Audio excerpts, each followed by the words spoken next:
We lived, we live, we have hammers. We are totally not 20 minutes late and or 2.5 hours late if you so originally this was supposed to happen a few hours ago. Turns out I'm an idiot.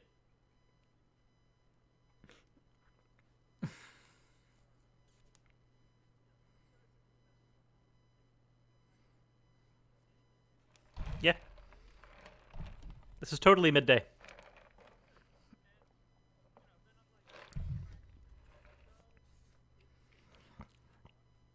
Oh, hold on. You appear to be the muted. Yes. Allow me to fix this. Speak now. No. So, also, it's so I'll let you get into your diatribe first. I'll let you get into your diatribe just a second. So, fun story. Two things. One, those who know the production style of my videos, people will know the production style of my videos soon because Oz requested it. I needed to take my computer in for some routine maintenance last night. Cleared about 150-ish gigs of data off of my drive. Turns out some of those pieces of data were things required for both Hammered Out and my show. So everything was ruined. So I've had to get everything built back up today. It's been fun. It's been a fun day. Yeah. And that just kind of like adds to the mess of what happened today. Because here's what I was saying while I was muted, because Cyrus doesn't want the truth to get out. Conspiracy theory, hashtag Alex Jones. What happened was yesterday, Cyrus is like, hey, what time should we do Hammered Out? And I was just like, yeah, well, midday sounds good. And, like, because we're used to doing this like around 4 or 5 o'clock. And somewhere around there, not super late at night anymore, like when we started. And then here we are. Right. Then here we are at fucking 9. But so I'm like, hey, yeah, that midday sounds good. He's like, cool, midday sounds good. I fuck off to sleep. This was at like, when did we have this conversation? It was like 3 or something a.m. Yeah, I was busy editing the hell video, and then we're talking and so on. So that happens. Right.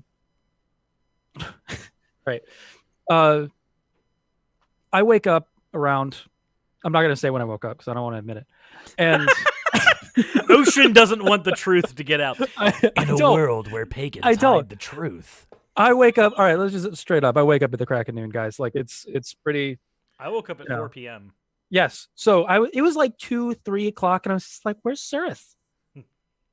Because usually he sends me a message. I'm like, "Cyrus isn't okay." All right. Well, I'm just gonna chill. Now we're just working on some stuff, and then finally I get a message from Cyrus. It was no earlier than 4 o'clock. Like, oh, I just woke up. What? And the reason that I stayed up so late was because of the aforementioned computer maintenance, by the way.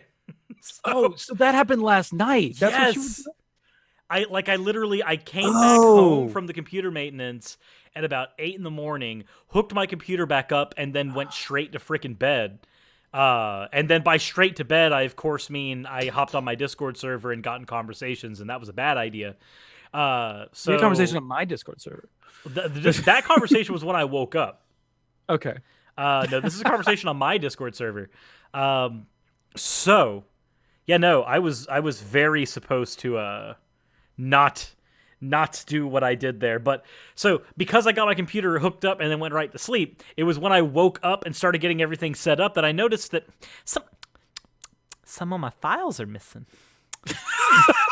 I opened up Streamlabs, and normally Streamlabs has our channel setup, which this is hopefully going to be one of the last times we use this setup because it's starting to show its age. It's starting to show how bad I am. It was showing its age day one. Yes, it was. It's not a great setup, but it's what I made at the time, and then I got complacent with it. And I'm getting to the point where I want to improve my shows. So, basically, I got this weird scenario where I wake up, I open up Streamlabs, and Streamlabs shows a blank. It doesn't show any of my stuff. And I'm just like, oh, Streamlabs, you okay? You're right. Luckily, I have everything required to make my show on this USB drive, as well as on Google Drive, as well as on a separate hard drive. Oh, you genius. So I have, like, hundreds of not hundreds, but several places where everything I need to make my shows exists. So I had to pull my files back down to some of the original file locations so Streamlabs could grab them. That was fun. Got that done. Almost died, guys. Got that done. And then after the show that I had earlier, where I hopped on the Paranormal Encyclopedia show, I hopped on that show for a little bit, did that for an hour, and then I said, okay, well, I got an hour before Hammered Out happens. Let me go ahead and go on to Hit Film real quick and get everything set up for my video today, because I got to make tomorrow's video as soon as we're done with this, because I don't know what having a life or sleep is like. I forgot about those things a long time ago. Self-employment's weird. It is strange, right? Because you're like, I get to make my own schedule. I'll be able to do things at a leisurely pace. And then you're like, that's not how it works. Now, it's almost like when you're the one having to handle the schedule, you end up working double. Yep. So I open up Hit Film, and I click open, and I notice something's missing. Every file I've ever created. All gone. Now, here's the thing. Wait, really? So, yes. Wait, all of your, like, all the project files, I guess. And all the project files. Every project file. And here's the thing. Like, I never updated the project files. I never put the project files anywhere else, because that was one of those things that, like, if I have the pieces parts to make every episode I'm ever going to make, then I don't need to worry about copying my project files. I bet you have now. So, needless to say, I've spent the last hour recreating one of my base files, of which I have 4. I have the base file that is the base for the other 3 base files, and the other 3 base files are the ones with the original avatar, the ones with the Anthro avatar that Gaelic made, and the ones with the Lithe avatar that Turning Tide Studios made. So because I've got those 3 avatars, I have to have 3 separate, complete base files that have to be edited every time I get new patrons. I have to go in and edit all those base files to change the credits and add in extra things if we get high-dollar patrons, all that fun stuff. Needless to say, it's maintenance that makes it to where I do less work later, but it's maintenance that has to be upkept. Well, all that maintenance that I'd been upkeeping for the past half year, it blew up. It's gone. I gotta redo it. Shit. So we might not be seeing videos every day from Cirrus. Oh no, you'll see them every day still. Oh boy. Okay. Tonight's project is rebuilding those base files. That's your fucking daily grind like impresses me. It took me. I made like you. By the way, guys, I made a video on my channel. The link to Ocean's channel's in the description. By the way. Yes, go check it out. Not now, but check it out. And because I made a video talking about hell and how God can go there. And it's actually it's a logical argument as to the reason why God should go to hell. But making that video, writing the script, getting all the assets together, and actually putting like doing the audio editing and all that shit, it took me 3 days to put together what I think it's a really simple video. Mm-hmm. You doing this every single fucking day just puts it in context, where it's just like, Jesus, Cirrus is like cranking these out, and I'm sitting here like freaking out over. That's why when you said it took you so long to edit your audio, I was like, you're not in your wheelhouse, are you? No, I work in film, but I'm not an editor. And I used to do, like, when I got my start in audio editing, doing like Pro Tools and all that stuff. So like I have a good understanding of what is required for good video editing. And so the video sounds good. Mm-hmm. It's just that when I recorded it, I didn't record it in one full thing. I had to like split it up and kind of go through a few things. So I had to splice everything together. And I guess you do the same thing. I don't know. Do you just do one shots? So what I do is and the making of video, which will be coming out eventually once we get a camera working to do it. What I do is I watch the video once, usually, so I have context for what I'm going to be responding to. That way, if I've got to have any research ready, I've got it. Yeah. And then I put the video into my editor. I resize. Oh yeah, you're talking about like a response video, right? I do that, but LHAC is not dissimilar to this. Okay. Because LHAC is closer to what you did on yours, where it's the monologue. Yeah. Which I want to stick with as much as possible. Like there was a video that I was responding to, but that was just like a disgusting human. That's really all that is. But I put the video, format it where it's going to be, and then I extend everything. So like the avatar where I'm looking at the video, I extend that for 10, 20 minutes, however long the video that I'm responding to is. I copy its blinks because each blink is an individual frame. That's fun. I copy the blinks up until they reach 10 minutes long, and then as I'm responding to the video, I have Audacity up on one screen and my editor up on another screen. I listen to the video and I cut it when I know that I've hit a point that I need to respond to. I say something in my audio editor, and then I add 10 seconds of silence at the end of what I've said. That way, I need to do that part. Yes.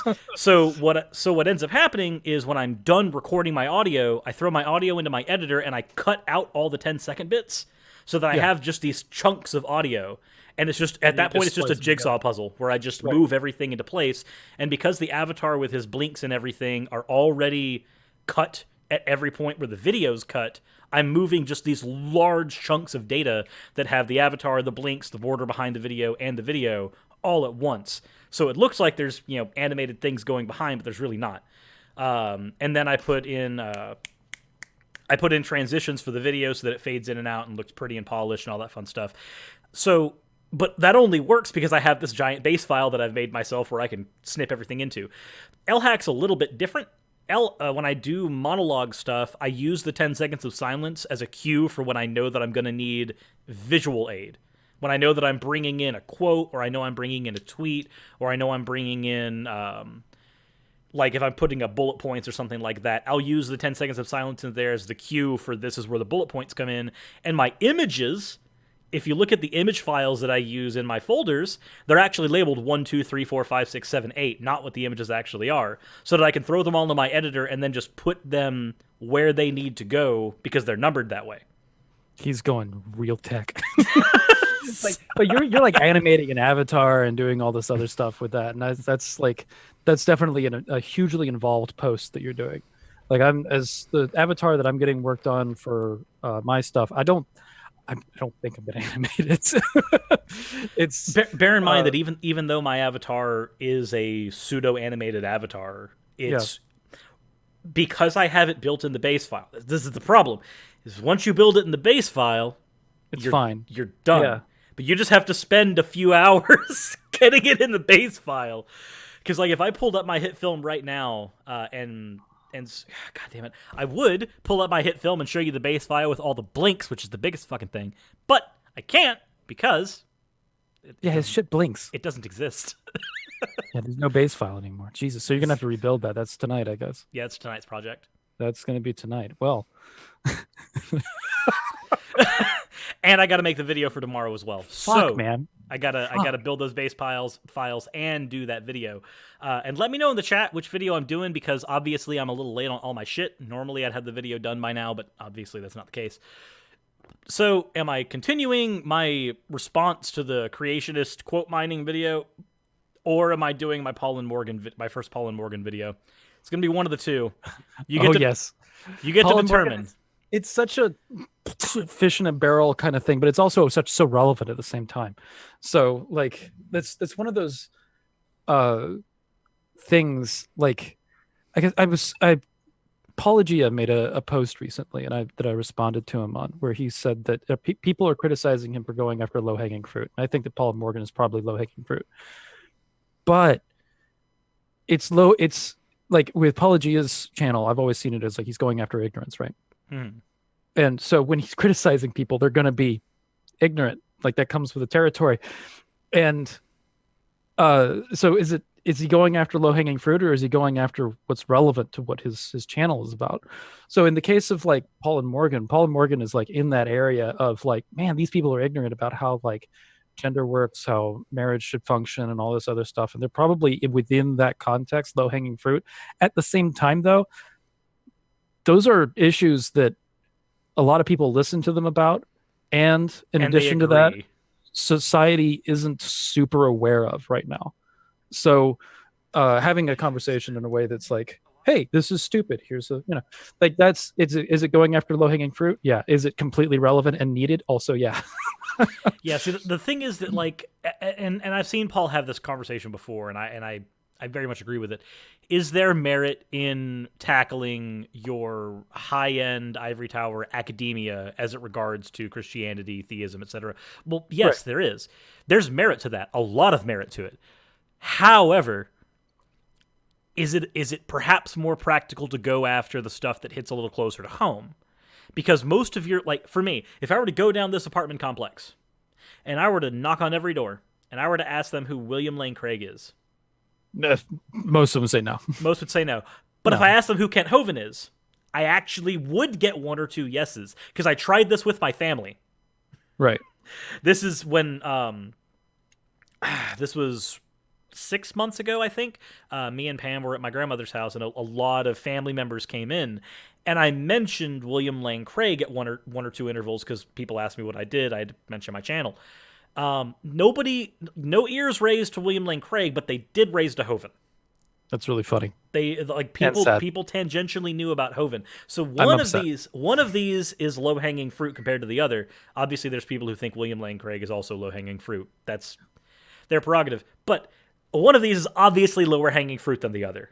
However, which one of these is more widely known? Unfortunately, it's the Hovind. Wait, are you saying Craig is low hanging fruit?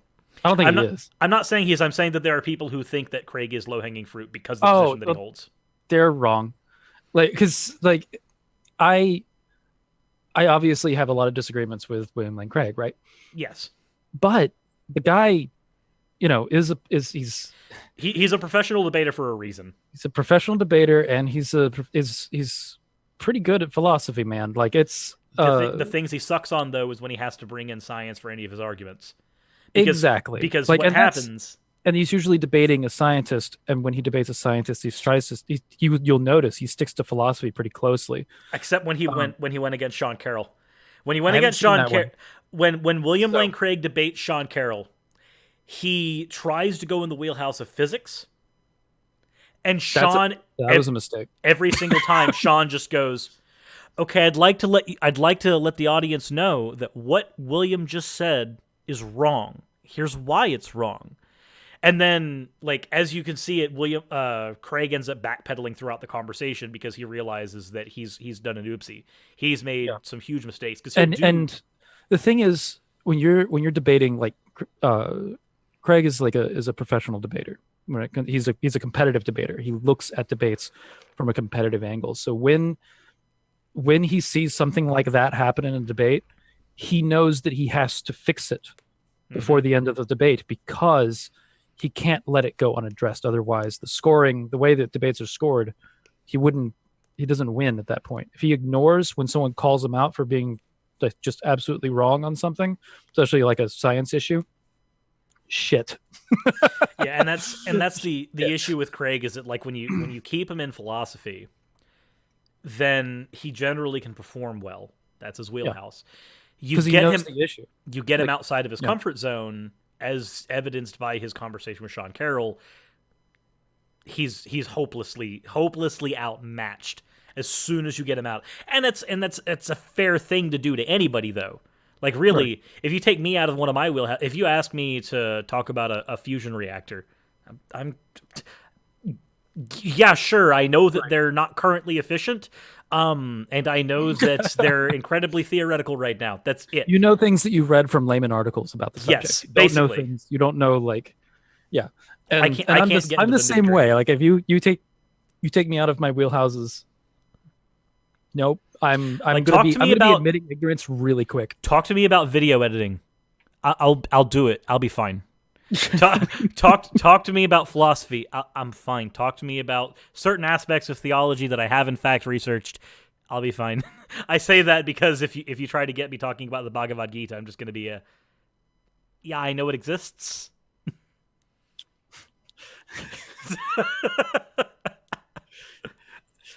that hurts me. I've got like 3 copies of it. You want to borrow one? Yes, please. It's good. Next time that we see each other, please let me get a copy. I'll dig one up. I need to read through it. Yeah, it's really cool actually. So, but anywho, that would be like a whole nother conversation. There should be a hammered out episode or just like Ocean teaches Surus a thing about Holy Book. That said, what tonight's episode was supposed to be about, outside of bitching about technical issues, right? Now that we've done that for 20 minutes, hell, which isn't much different, honestly. Like, if hell exists, it's sitting in front of a computer trying to do something you don't know how to do. No. That's not hell. No, hell is the worst possible scenario. It's not you trying to figure out something you're supposed to do. It's you knowing what to do, trying to explain it to somebody as a tech support agent.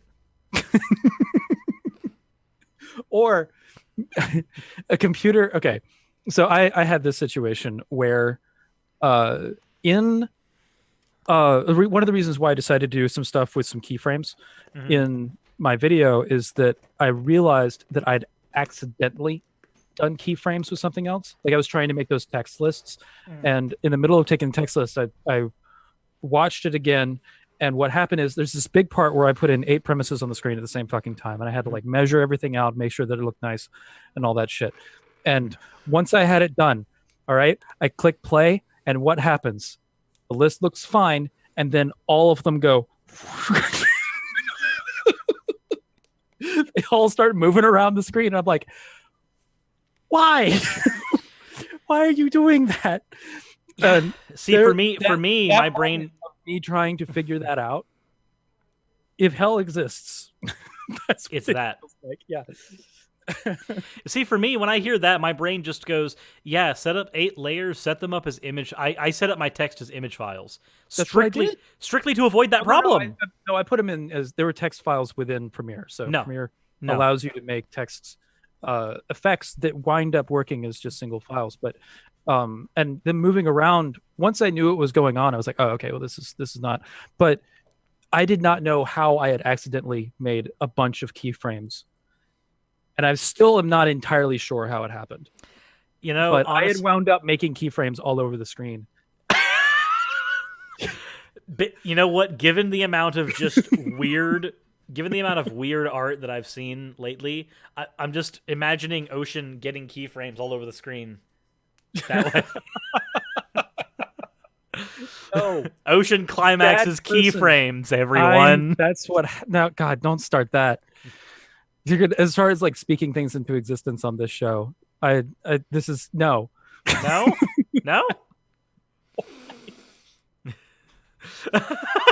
Emmett in the chat is just going, Ocean, I know how to use Premiere and After Effects. Please let me help you. No, I used to use Final Cut a lot, so I know a lot of the basics. But you know, when I finally started like getting into, this is the first time I've used Premiere, and there was a couple of things where it's like, oh, this should be easy. How did I accidentally do that? And you know, that happened a number of times. So, keyframe bukkake. I just don't. Oh my God! Excellence USAF. Thank you for that. I quit. And Wumbo says, Ocean, I have my tablet out. Don't tempt me. I quit. No. Oh, speaking of. Yes, this happened. I'm curious as to how that happened. So, you're a penis. And I have. Pam is just saying penis over there. Okay. Penis back. So,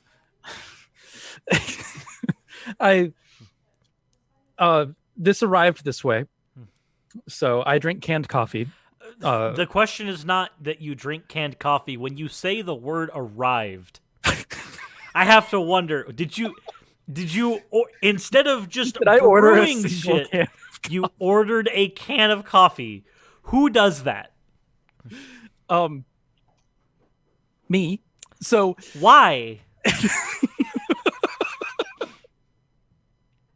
All right, it's more simple than you probably think it is. So I was in simple Japan. things going on here. I was in Japan. How does that get us to coffee now? It does. So this particular company of canned coffee is made in Japan. It is very common in Japan. I walked into a place called Family Mart in Japan, which is absolutely fucking wonderful. And I found a can of coffee, and I was just like, oh, cool, I'll drink that. And I like cold coffee, so I grabbed it, and we go. And I was like, this is wonderful. How do I... And I'm going to grab some of these when I get back to America because I hadn't seen these before. This is great. And to get back, and I'm just like, oh, right. America and Japan have completely different, like, marketing products and all that shit. Like, you can't... Like, you can get a Starbucks in Japan, but there's a lot of things that you can get here you can't get there, and a lot of things you get there you can't get here. This is one of them. I can't get a McLobster here, but I can get it in Canada.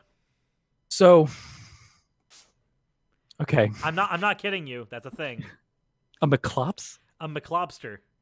McLobster? Yes. It literally, McDonald's sells lobster in Canada. I don't want to...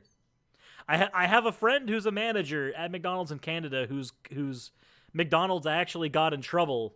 Like, their store got in trouble because they were mishandling the lobster. We're never going to get to the subject of this video. So it's not going to happen. This is going to be an hour and a half of you and I just bantering. Hell's never going to come up. But our bantering is hell, Ocean. This is the audience. You are invited to hell, being forced to listen to us talk about this shit. So anyway, I got back home and I was just like, well, how do I get this shit? There's got to be a way for me to do that. And it was like, after a few months had passed, there's got to be a way. And I find it on Amazon where I can order it in bulk. So you ordered bulk coffee off of Amazon. I ordered 50 cans at a time. This has happened a number of times now of coffee, and I just like keep like 4 of them in my fridge, and then there's a stack of canned coffee above my refrigerator. My roommate thinks it's hilarious, but you know, whatever.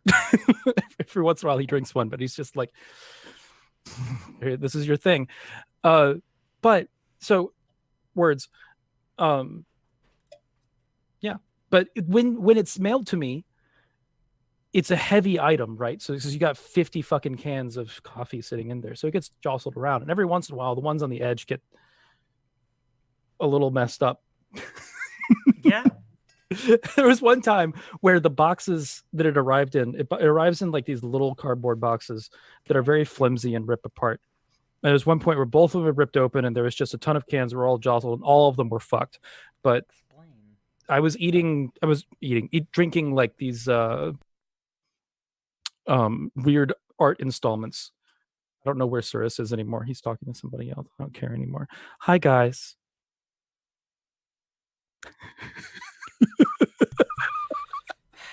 So now we have the story of why Ocean has crinkled cans of coffee mailed to him. It's bad. But Kadama, anyway. Kadama, no, do not say those things. Rule 63. What the fuck? So that already happened last stream that we were on. Is that there was like semi-lesbian events. What's going on over there? He's muted. I'm muting myself because as we are having our conversation, Pam walks up next to me. Raziel walks up next to me and like reaches her hand into my pocket to pull out my wallet, which leads to some questions. Like, wait a minute. So, that said, speaking of speaking things into existence, this is where I need some sort of revenge now for her trying to frisk my wallet out of my pocket. Weird fan art of Raz. I'm going to speak it into existence. Okay, there definitely needs to be weird fan art of Raz. Yes. Yep. Something. I'm surprised it doesn't exist already. She's on your channel a lot. Yeah, I don't understand why it hasn't happened yet. It's weird. There is tentacle porn of you. Rules is it Rule 63 tentacle porn of you, or is it? It's just regular tentacle porn. It's just regular regular tentacle porn. Because that's a phrase we can say on the internet. Yeah, it's just normal. Just regular tentacle porn. So, hell, I guess we're gonna let's try and get to the subject. How far are we into this fucking video? What have we done? We are a mistake and a half in. Okay, we're about 30 minutes in. We should probably get on to the fucking subject. Also, everybody wants an image to work with for Raziel, so here we go. Okay, here we are. Are you posting a link? I'm not posting a link. I'm just throwing them a fucking image to work. Oh, throwing it on the image onto the. That's Emmett's representation of Raz, and it's fairly accurate. So we'll go with that. I'll have to wait for it to appear on the stream. I can't see shit. You'll have to wait. There's lag. Whoa. Deal with the lag. That is accurate. Yeah. So yeah, because you've actually seen her in real life. Exactly. We're just gonna put her there. Boop. She's here now. Boop. There we go. Boom. The stream now has +1 panda. Oh, okay. Yes. So now we have to figure out how we're supposed to get into the conversation about hell when this whole conversation has been hell, mind you. Right. So I guess we can start off with, I made a video about hell, and it's on my channel. And there was a person whose clips you put into there as well. Yes, there was. I'm not going to say his name. No, that's not. I don't want to say his name. But if you've seen every episode on my channel, you've seen this person before. I have responded to them. So what happened? What inspired this was that I went on Facebook Live and I found this same guy, and he was accepting people live, and this was after the clips that I put in my video. I went in and I had a conversation with him in which I used some of the premises that I used some of the argument that I have in that video, and he struggled a lot. You watched it, right? What were your thoughts? So, it's very rare that directly after someone has a conversation live with someone else, I give one of the people a phone call. However, this is what happened in this situation. I was supposed to be sleeping. Yeah. I instead had about. But sleep doesn't exist in your world, so. I have nothing but fucking video work in my world. I don't. No. Cyrus is doing the daily grind without a crew. He's like. I mean, so I have some crew actually. You have it's like I don't have a crew, but I do have Aaron who can help with research. I do have Raz who can help bouncing ideas off of, and I do have Emmett and Tide who can help with channel art. So like I don't have a solid crew. I am my production team, but I do have people who can help. You're doing all the fabrication, you're doing all the recording, you're doing all the technical work and all that stuff. And when I'm going into like a philosophy topic, I can usually send Steve a message at 3 a.m. and go like, "Hey, can you look at this for me?" And he'll respond. He will. When I did my atheist agnostic video, I actually called Steve up and I sent him the video and just went, "You need to look this over to make sure I didn't fuck it up." Right. Which is funny because I got comments on that video where people are just like, "Don't you show this to Steve?" And I'm like, he peer reviewed it. He looked at it. He knows. You saw this. You gave me a call. So this person, there were portions in that conversation that you guys had. A few of them bothered me, a lot. First of all, whenever a Christian tries to make the argument for free will, yeah, and omniscience, I start to have a problem because my question is almost always, if God knows what you're doing at 10 a.m. on the next Tuesday, what do you like? He knows you're going to jump 10 a.m. on next Tuesday. I got him to say that God knows the future down to the milliseconds. This is that if a lot of times what they'll say is that like God has like a general plan, but how you get there is going to be varied. But this guy was saying like, no, he's a hard determinist, but he was insisting that he believes in free will. So, yeah, which is weird because you get yourself into the situation where you're dealing with a God who knows what you're going to do 10 a.m. to the millisecond on Tuesday. What are you going to do on Tuesday? Well, you're going to know you're going to do what he knows you're going to do. Yeah. And he knows you're going to do one thing. He knows you're going to jump. That for whatever fucking reason, 10 a.m. on next Tuesday, you're going to jump. What can you do outside of that? Nothing. There's not a damn thing you can do. And it changes a little bit when, like, because if you just had a god that was omniscient, there's not really a problem with that, except when you try and argue free will. But let's say that, well, okay, so it starts to become a problem when you start relating it to hell once you try and enter the justice aspect. Well, because you can have for me, free will is not a thing. Like, you don't subscribe to it at all. I don't subscribe to free will. I subscribe that we have a great illusion of free will, but I don't subscribe to true on free will, which is why one of the ideas of a god that would send people to hell is so abhorrent to me, because when you insert a god that's going to punish somebody for eternity into a framework that's basically hard determinist, how is this god justified in doing so? Because it was basically coded in stone from the day that you were born. Even before that, you were going to be burning in a pit forever. So here's the part that makes, I actually do subscribe to free will, but we can get into that sometime. If you're going to have a god that is the first cause, that is also the judge of hell, that is also omniscient, those three things make it really hard to say that there's any sort of justice in the universe when it comes to who's being sent to hell, because everything becomes that god's responsibility. He knows everything that's going to happen. Everything has a cause. God caused the universe, so God caused every action. That means that he's the one that's responsible, and he's the one that needs to go to hell. That's pretty much the gist of the video that I made. Now you don't have to watch it. No, please watch it. Please watch the video. It's good. But I look at it from a number of different angles. But if you have all of those things together, then God sending somebody to hell it winds up being like there's no justice in that. And that's one of the weird things about like when Christians believe in hell. This is one of the things that got me out of the faith, by the way.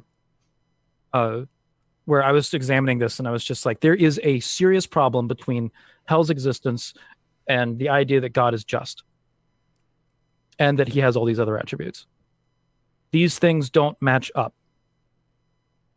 And I could not find a Christian that could explain how hell works in a way that didn't run into serious problems with this issue. So, after not being able to figure it out myself, also looking at it as an issue of logistics regarding salvation, that God is just really bad at it. He's like a shitty communicator. These are the kind of things that started pushing me out of the faith. And if God's a shitty communicator, why call him God at that point? Like, well, he's not perfect at that point because he's a shitty communicator. Yeah, like he can still be. He can, like, you can be a deity and be a shitty communicator, but you can't be a perfect deity. So somebody brought up in the chat, infinite punishment for a finite sin. And I covered this a little bit in my video where there's Christians that believe in like a temporary punishment hell. It runs into all the same problems, but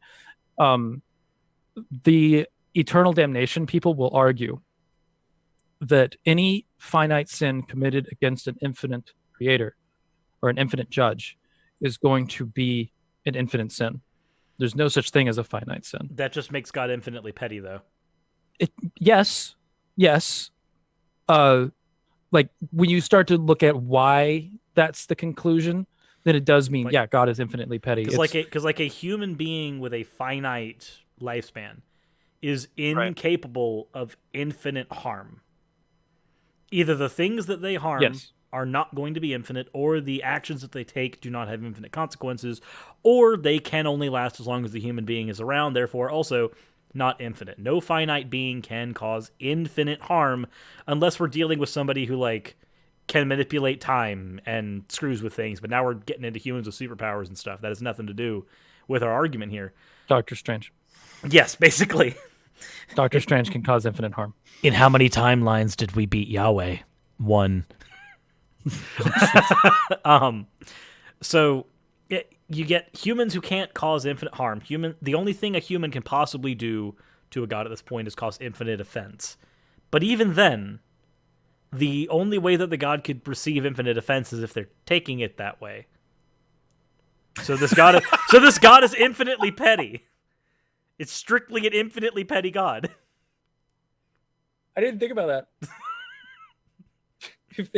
if they're taking it badly, like for humans. Oh, it does lead into a little bit about like how there's some things that are heretical that are just like, why is that heretical? Like, one of the obvious things is stuff like eating shellfish. A lot of these like weird laws that we find in Leviticus that God finds to be an abomination. That you can argue are like safety things. Well, like the shellfish thing was a safety thing for that time. Yeah, right. But let's say that it is, but it's not worded that way. No, it's not like thou shalt eat shellfish unless like you can boil it. Like it's thou shalt eat shellfish. It's treated as a religious tenet, and that's the issue. Yeah. So it's just a prohibition. It's not. There's nothing that explains like why. It's like, well, if you God is a prohibitionist. If God is a prohibitionist, does that mean we need the skeptic mafia to run a ring around him? Sirs, what are you doing? I'm using the memes. Why am I on this show? I have no idea. Why are you here? Who put me here? This asshole. It depends. You believe in free will, not determinism. So I guess it means I put me here. Yeah. Damn it. Damn. Oof. You okay? Me and my shitty can. Yeah. I've had a hard time figuring out often what Christians mean by hell. Have you ever had that issue? Yeah, considering like, that what is it? So one of the weirdest ways that I've had this explained to me is that hell is a separation from God. Except here's the thing. Right. Is that when you ask a Christian, and not all the time, but some of the Christians I've asked who do hold to the hell is separation of God thing, they've answered in a way where hell is an infinite separation of God, and to be in his presence while separated from him is to be burned in divine flame, ergo functionally no different than your standard Southern Baptist lake of fire. Like, for all intents and purposes, it's exactly the same with like one or two semantics. So, like I said in my video, there's usually like 3 different explanations of what it is. Well, there's another one as well, which is like what Jehovah's Witnesses believe. But so there's like hell is simply separation from God, which I think Jehovah's Witnesses believe in that too. But they believe that there's no afterlife for certain people. Like hell is the grave. And yeah, they believe in Sheol. I think it's just like for people, that's for when you get into, I'm not sure exactly how Jehovah's Witnesses work Sheol into it, but a Jehovah's Witness explained it to me that they're annihilationist when it comes to people that are not Jehovah's Witnesses or something. That life just ends. There's no eternal soul at that point. Your soul goes, and that's hell. So the way to not be submitted to eternal hymn singing in heaven is just to not be a Christian, and that's fine. That sounds fine. Like if it's eternal hymn singing or just sleep. Yep, lots of sleep. I'll do a forever nap. One forever nap for me, sir. Thank you. Do I want to hell? Do I want to not exist or be subjected to that? If it's a tough choice, then the choice was already made. You're a determinist. All right, so but we have like this idea of hell that is what's the one you're describing where it's like if you're separated from God, your spirit's on fire or something like that? The one that help me out because I'm trying to understand what you just said. Okay, so to find the place that I first saw this, do you remember the Questions for Christians on Non Sequitur show last year? Yes. And the paper, that's where we met, and the paper that was written in response to that I was invited to start writing on, and as soon as I realized all the questions had nothing to do with me. Yeah. So if you look at that paper, if you look at that paper, there actually is one person who responded to the idea of hell by saying that, well, hell is just separation from God, and to be separated from God in that way is to be burned by his almighty righteous light at all points.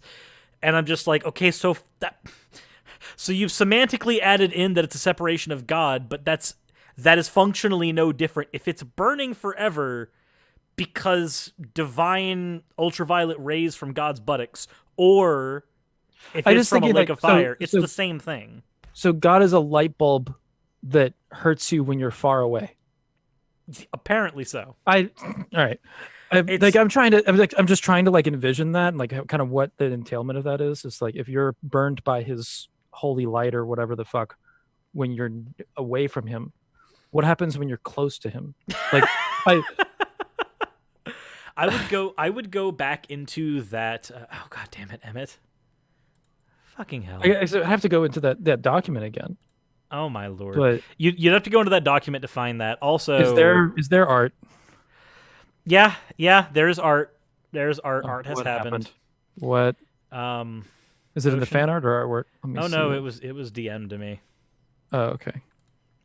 Yeah, just give me 2 seconds. There's a bowl with your face on it in the fan art. What? Yes. Why? I don't know. Also, apparently, so... it was just posted. So Rule 63 Catgirl service is apparently a thing now. And And now that I've put this on the image, it's just Rule 63 Catgirl Cirrus next to ocean, and it says this is hell. That's it. So let me just put up. I'm going to put up the. This is done by a user in your thread named Kitty. Your server named Kitty. This is it. And there's just hellfire behind me. There's just hellfire behind you. This is hell. It's like, okay. Hold on, I'll have to grab that. I have to grab that one. Let's go. It's good. I like it. Where's fan art? Currently in hell. Oh my gosh, there's so much more fan art. Oh, there's an in process of it. I see that. The steps are being made in order to make this thing. Your server is so strange, and I love it. There's weird. a Rule 63 of you on point shoes. On point shoes? You didn't see this? I apparently scroll up not. a little bit more. Disco Scone user posted this image of you on point shoes. Okay, and of course your boobs are showing. Because of course the chest has to always have boobs. I think there's more art of you as a woman of you as a dude. I just, you know what, if there's ever a point, and I recognize that this wouldn't actually be like a valid point against somebody, I'm also putting up the Cirrus that has that there. I'm just going to start putting fan art that is done in the course of the episodes is just going to go on screen. Yeah, it just has to. Going to wind up there. Like that's what is going to start happening. Is you just keep like and it's been happening with Hammered Out now, that whenever we go on air, all of a sudden art starts appearing in the fan art folder, and it's like, how this keeps happening. I just accept that this is the case. This is how things are. Like when we had Mel on, like all of a sudden there was like 5 or 6 spoken into existence and all that stuff. There's like 5 or 6 different things that happened.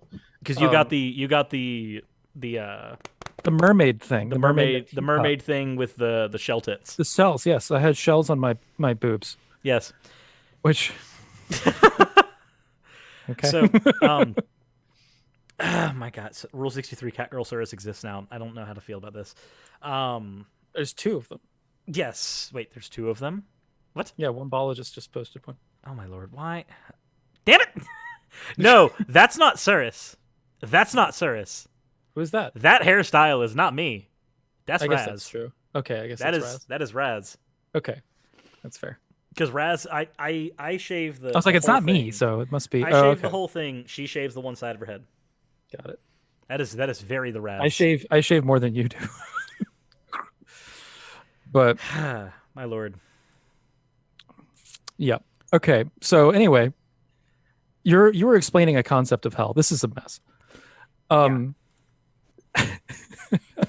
So in that file there is the separation from God is akin to being burned alive, and it's just like, I mean, yeah, sure, you can call it that, but that means that it's no different than just your standard. Like the same thing. It's the same. It's the same thing, but with like a level of justification to it, and it's like, okay, yes, but let me ask you something. If hell and heaven are two separate planes, which is your normal like Baptist teaching, okay, so hell and heaven are separate planes. And was if this I'm the Episcopal guy? It might have been. I'm not 100% certain. Go ahead. But it's like if hell and heaven are separate areas, and God resides in heaven, and you're burning in hell, are you not separate from God? Well, yes. And if you're separate from God and burning, then your separation from God and your burning are mutually exclusive. So, is it any different than just saying that it's a semantic thing that you're burning?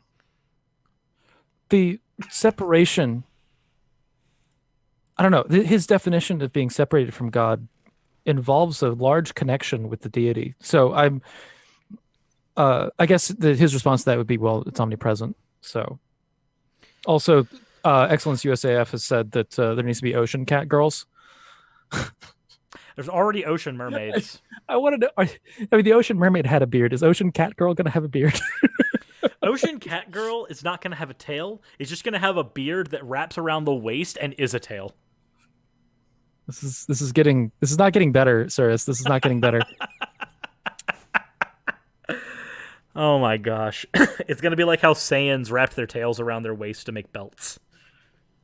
Yeah. Yeah. Like, you okay? I just don't know where we are anymore. It's just, look, it's weird. Singetto says he's going to do an Ocean Cat Girl. There you go. There you go. No, Singetto said that they'll. Singetto said that they would get onto the Ocean Cat Girls. They would get onto them. I don't know. That means. I guess I don't know what that means. Don't describe what it might mean. I mean, Ocean, I have a question. What would it mean to you if someone were to mount you? Because that's what that's how that reads to me.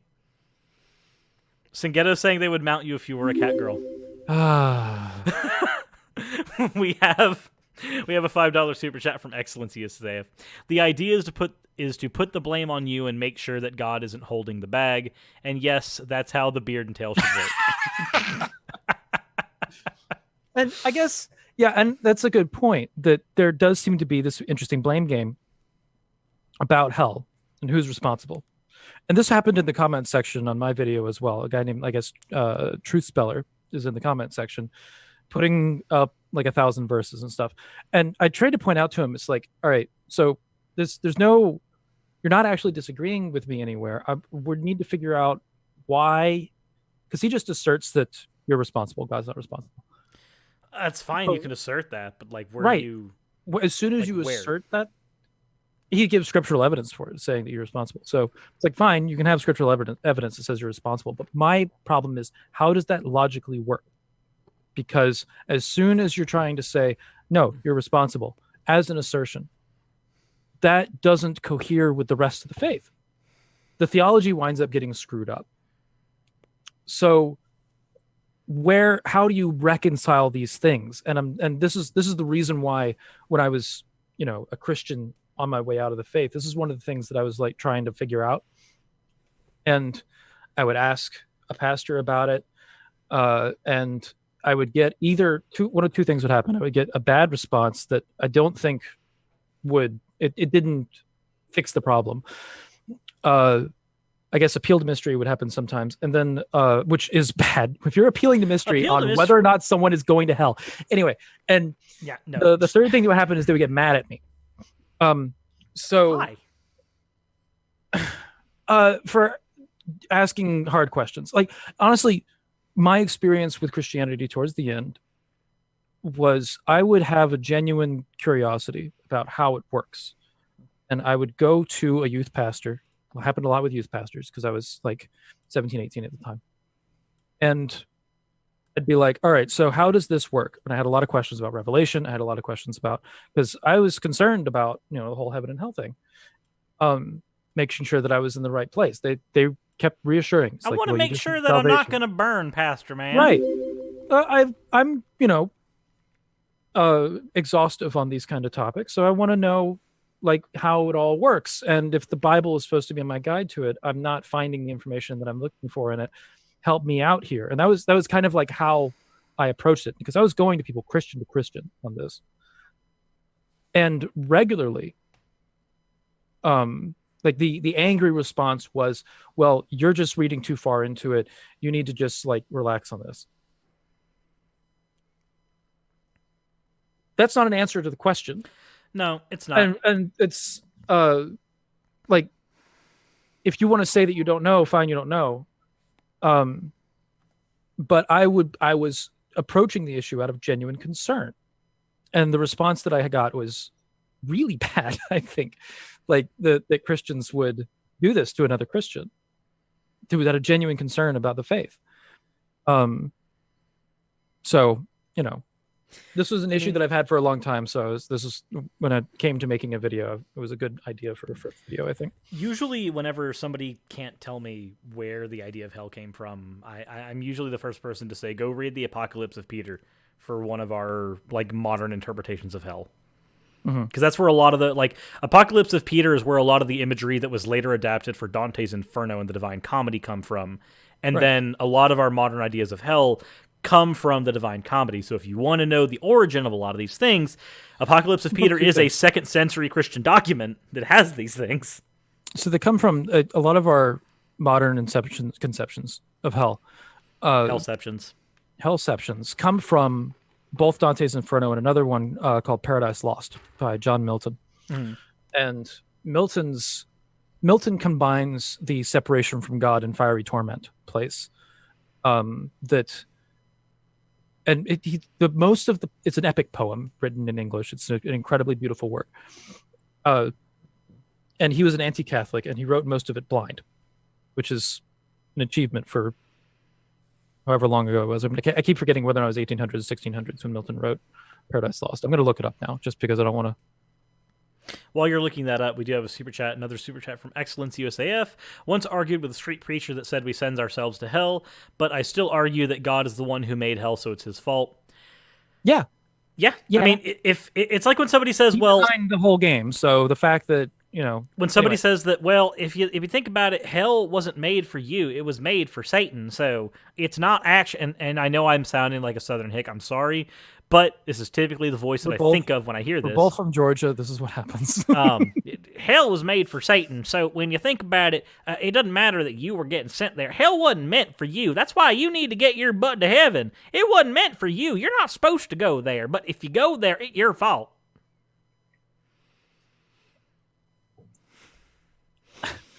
That drink of coffee. It's because you've heard these words before, isn't it? No, it's because I've heard that I had flashbacks, so I had to like calm it down. I just triggered his PTSD, guys. I'm sorry. So John Milton is 1600s, by the way. So, but he wrote Paradise Lost, and anybody who's unfamiliar with Paradise Lost, you should definitely check it out, because it is where a lot of Christians get their ideas from. But he wrote it. There's a lot of criticisms of the Catholic Church in there, just like with Dante's Inferno. And it's kind of funny that these things that were criticizing aspects of the Catholic Church, like Dante puts a pope in hell. And that was a big thing for the time. It was, so these people that were writing texts that are seen in some cases as like as extra testaments of the Bible, at least in our cultural framework, were huge criticisms. But that's where we get a lot of our imagery from, which I think is really neat. That's some of the things that I love about Christian history. Also, Paranormal Encyclopedia had a comment about John Milton, said that he had his daughters write the work for him. Yes, he did. And he said that he... no, I wasn't implying that he wrote it like he put pen to paper. He was blind and dictating it to his daughters, which is it's impressive that he was able to get all that. Paradise Lost Muhammad style? Muhammad style dictation. What? The Quran was written by dictation. Oh, okay. Same thing. He wrote.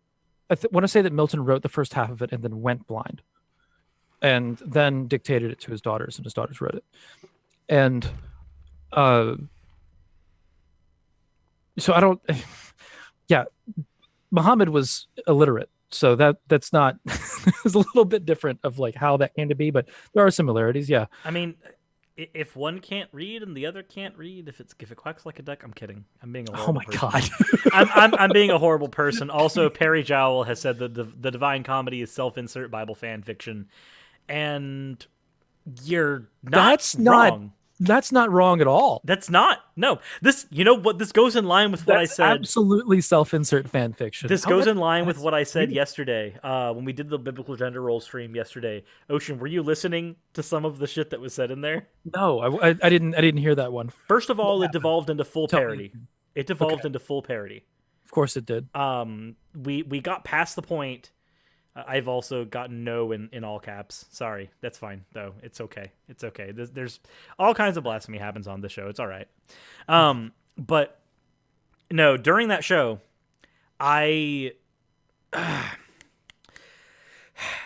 we started reading it in the voices of the characters from Yu-Gi-Oh! And Dragon Ball Z Abridged, because it got the article we were reading got to the point where it was past being something we could legitimately react to.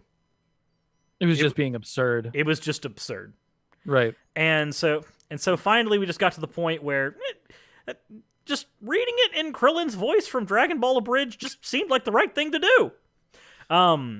So it devolves past a certain point, and finally somebody mentions in the chat, wasn't Mary 14 when she conceived Jesus?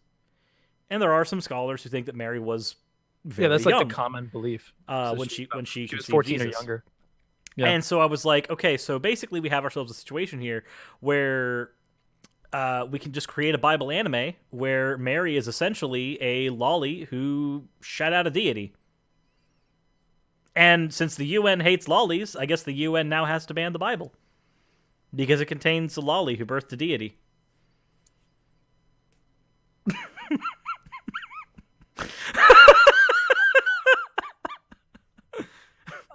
Are you okay? The conclusions that I'm just like trying to follow that. I'm like, oh no. As soon as you said lolly, oh, Cyrus. Cyrus, why? Now can you show me where I'm wrong? That's the problem. Is that you can't. I can't. That's the problem. So ocean.exe has stopped working. That's exactly what happened right there. As I was just put dead in my tracks, like, yep. You just broke. Yep. It's okay. We have more fan art that was submitted.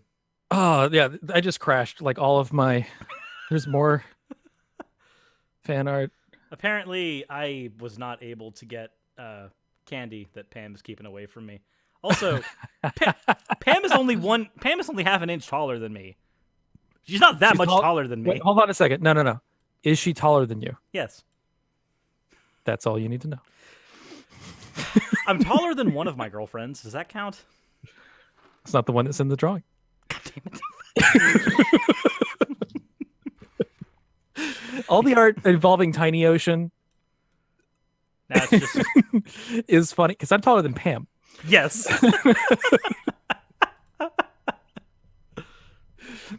This Tiny Ocean thing, like I'm in a teacup. I'm this headcanon that your audience has built that I am like this gnome. That's like I'm like one of the borrowers or something like that, as far as your universe is concerned. It's just hilarious to me. I think it's the best thing that I want. I've just to let everybody know more of this needs to happen. The idea there's the Tiny Ocean thing is just incredibly entertaining to me. The idea that I have a universe is getting really weird. Yeah, no, there is a Cyrus universe in which Pam is a giant, and I am a borrower. You are a tiny teacup. Yeah, I'm about the size of a teacup. Speaking of that, we have another fan art that was just submitted. This stuff comes very quickly. I know it's like piling in. Yeah.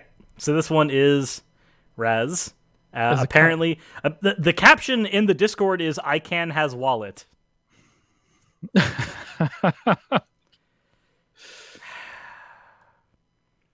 The answer to that is no.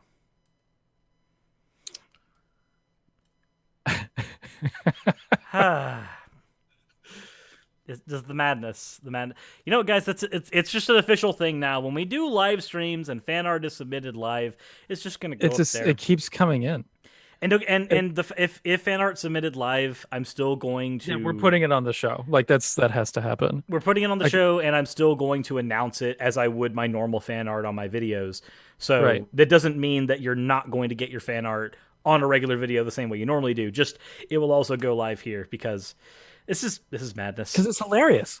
Madness. I think it's the best thing. And it's. I don't know. We're intermittently talking about the topic of this podcast, but the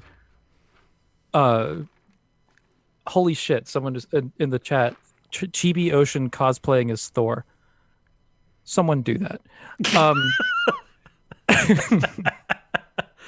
Wait a minute. Chibi Ocean cosplaying as Thor, but he's stolen my hammer. And I'm chasing him. I've got this giant hammer, and I'm running away from him. And I'm chasing him. Trying to desperately get my hammer back. I think that image encapsulates our friendship. Probably. Oh, boy. Oh, boy. I don't know how to feel. Like, anyway, this conversation's supposed to be about hell, and we've gotten. Well, we've talked about it a little bit, and I think one of the problems with it, though, is that it's a very once hell is one of those things that once you think about it too much, it winds up not being relevant anymore because there's no possible way to actually make it function in which somebody could be sent there, and it be considered justice afterwards. As an eternal thing, but there is an existing thing that is people in our society are afraid of hell. Yes, atheists included. Like this is once people deconvert and pagans. This is the thing with pagans that come from Christianity directly as well. That hell belief is extremely hard to get rid of. Even when you don't believe in the God anymore, the hell belief is still there. And it's I was reading God Delusion. God Delusion talks about this. Yeah. Dawkins. He goes into it in a way that I think is really interesting, even though this is one of the times where he's speaking outside of his expertise, but he's quoting a lot of people while he does it, so it's worth the read. Mm-hmm. And he talks about how atheists are describing how years after the fact that they've left Catholicism, especially, that there is still that fear of hell. Because especially if you're raised in that faith, like how are you? Especially when you're like serious Catholic family, like when you get into Irish Catholics. It's no different than what happens if you're in. And I'm not trying to say that Christianity is in and of itself child abuse, but there is. I think hell belief is abusive, or hell teaching. Hell doctrine is like inherently abusive, but there are also Christians who don't subscribe to hell doctrine. So I wanted to make the distinction clear. So it's weird to me that the parallels between what happens in early child abuse, where like if you raise a hand at somebody who was abused as a child, even if it's to like bring in for a hug, they flinch. You see this in animals too. Like this is just an ingrained thing that happens. If you abuse someone, these things stick with them. It's very strange to me that the parallels with hell belief are almost identical when you start putting these things in a case-by-case basis together. Yeah, and that's kind of the point that Dawkins makes a lot actually. He hammers over and over this idea that when he goes into religion as child abuse, the main thing that he focuses on is hell belief, teaching hell doctrine. And Catholicism especially is guilty of this. Teaching it to kids in a way that's like, there's like little kids poems that talk about limbo and stuff like that. Right. Yeah. And there's also when talking to women that had abortions. Well, that soul wasn't baptized. So what you did is just send somebody to hell. That's a conversation that I've heard from people before. They've told me like that was said to me after it came out that I had an abortion, kind of thing. That they had sent a soul to hell through having an abortion. Which gets really complicated when you consider that a naturally happening miscarriage would be also unbaptized if Catholics and at that believe point, if it's a naturally happening miscarriage, then it would have to only fall under something like God's will. God has now sent a soul to hell. Yep. On his own. Also, that's a fallout. I didn't think about that until just now, but yeah. Yeah, that's like a naturally occurring miscarriage can only happen if no agents are involved. The only agent left is God.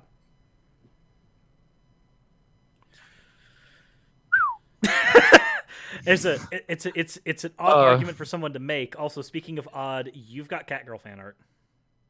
I see that. I'm a little cat water balloon kind of looking thing. Yes, you are.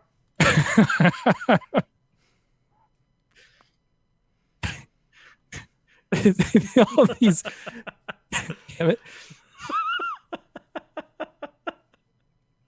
Put that down next to me. That's cool. Put that one down next to you? Yeah, that's right on the border of my little. Here you go. It's right there. You're speaking into water balloon ocean cat boy. Not in my square. Just not on in the your border. Square? Nah, it's in your square. Okay, cool. It'll be fine. There he is. Yeah, there we go. Like, it's not actually covering you up. You're fine. Okay, cool. I control the horizontal and the lateral, sir. All right, you're being assailed right now in fan art. Yes, I am. It is Emmett showing her. This is actually her art project that she's doing. Yeah, this is her art project that she's doing for college right now. That's amazing. Yep. There's so much going on. So much. Oh my god. But yeah, no, the whole like that means God sends. I mean, this only applies to Catholics because I think that I've a lot of Baptists will say they have the age. They have the age of reason argument. Age of reason, right? And so a naturally aborted fetus would go to heaven at that point because they believe that life begins at conception. So, spontaneous abortion or miscarriage would go to heaven in like Southern Baptist belief, at least. But Catholicism, no, because there's no baptism. So does that mean you should get baptized on conception? See, there's two things. One, Purple Runs with Orange said, what about a miscarriage carried out by a priest as prescribed in the Bible? So we're talking about numbers. Oh, that, yeah. Yeah, the numbers where the rotting of the thigh happens. That complicates things even more. In a really God commanded? That complicates things even more because the rotting of the thigh was only supposed to happen if the woman had cheated on her husband. So now, apparently, adultery not only corrupts you, but it sends an innocent soul to hell. So there's a little bit of a contextual problem with that, though, in that the intention of that writing was not with Catholic doctrine in mind. This is a Judaic text, and Judaism you mean the entirety of the Old Testament? Sure, but in like trying to say that there's like an implied intention here with this with that part of the text, I don't think that's fair. I think it is fair to point to it and ask Catholics a question, but this is a Judaic text that is now being put in a Catholic context. That's important to note. It still raises an issue for Catholics. I don't think that it raises a huge issue for Judaism, for example, because Judaism doesn't have the same hell belief that Christians have. Well, the grave is not the same thing as hell. Yeah. Like they fundamentally have Sheol, which is Christians have so many disagreements with like their priors. It's like the expansion pack had a lot of changes in the code, and So if I wanted to play Bible Kong 64, I need my Nintendo 64 Holy Expansion Pack. You need the Holy Expansion Pack, and you need the original game. I need the original game. True. Okay. Cool. You need the original game. Now, it's a little bit different when, you put in the Islam expansion pack, and you take out the old one, you put in the new one. Because unlike most modern games, Bible Kong 64's expansion packs are incompatible with one another. Well, no. So you take out the old ones, you put in the new one. The new one has all the old information in it. It's just been changed. So, or put into new context. So they did a ground up redo on the Islam version. Makes the whole thing better, honestly, when it comes right down to it. Better in that it's more cohesive. Like the first expansion pack, the Christian expansion pack, is really bumpy. The Islam expansion pack, while still kind of fucked up, is it runs better. It runs kind of smoother, but it also clogs your system's RAM up faster. So the reason why I say it runs better is because I think that I watched a debate. I forget the name of the imam, but it was against David Wood as a Christian. And they were having a debate over which one has the Abrahamic legacy, which one is the better claim to it. Is it Christianity or Islam? And there was no representative of Judaism in this conversation, but which is weird considering that who has the better claim to Abrahamic legacy? Is it this one or this one? Not Jews are like, we still exist. And no, not you. We want to know who has the better claim to Abrahamic. Jews like, we do. No. Is it Christianity or Islam? And then they have the debate. But the imam made a lot of really good points about how Christianity is not based on direct revelation. Islam is. That makes that complicates the conversation when we're talking about how they're competing with one another, because Christianity is several authors writing about things that happened. Mm-hmm. Islam is from the perspective of somebody who had a direct revelation. So it's a better claim to say that it's the word of God. And then they also got into arguments about the Trinity, which obviously the one who doesn't hold the Trinity did better because the Trinity is incoherent. A, B, C, D. Yeah. And that was actually where one of the things where watching that debate was part of what made it click for me that the Trinity just doesn't work, was seeing a Muslim go after a Christian on it. Ironically. It made me go like, huh. That's got a point. A really good point. For some reason, my brain is immediately going to all of the what is it? My brain's immediately just going to a Star Wars fan and a Star Trek fan are arguing about what's the better torchbearer for sci-fi. Yeah. Okay. And the Star Wars fan is the Christian in this conversation. And the Star Trek fan is Islam. And then we get to this awkward point where the Star Wars fan realizes that technically Star Wars isn't sci-fi.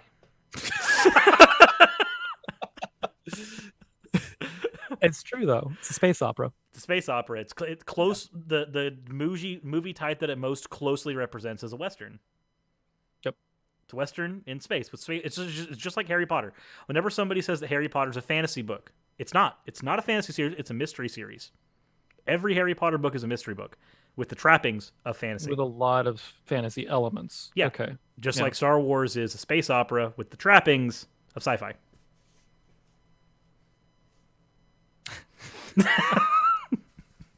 I didn't look at it that way, but all right. Yeah. Now that we're here. You're just moving the tools over to another genre, and that's part of what makes it interesting. Because they work exactly the same. Yeah. I know it's awkward, but they do. That's okay. I hadn't thought about that. Did you have a brain break? You had it's not a break. It was more like those when you have this like giant click in your head, click. It's like, oh yeah, that applies to Harry Potter too. I didn't know that. I also haven't read Harry Potter, so that's like a thing. If you do, you have time for reading the books themselves, or do you have time more for audiobook level? I don't know if I have time for either.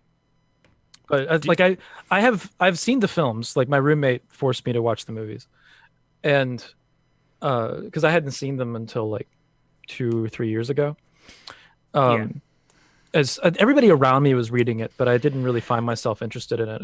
The problem with the films, though, I is was actually into like fantasy books. Now that I'm looking back on it, like that's the thing that attracted me to fantasy books weren't in Harry Potter because it's not a fantasy. They are fantasy books.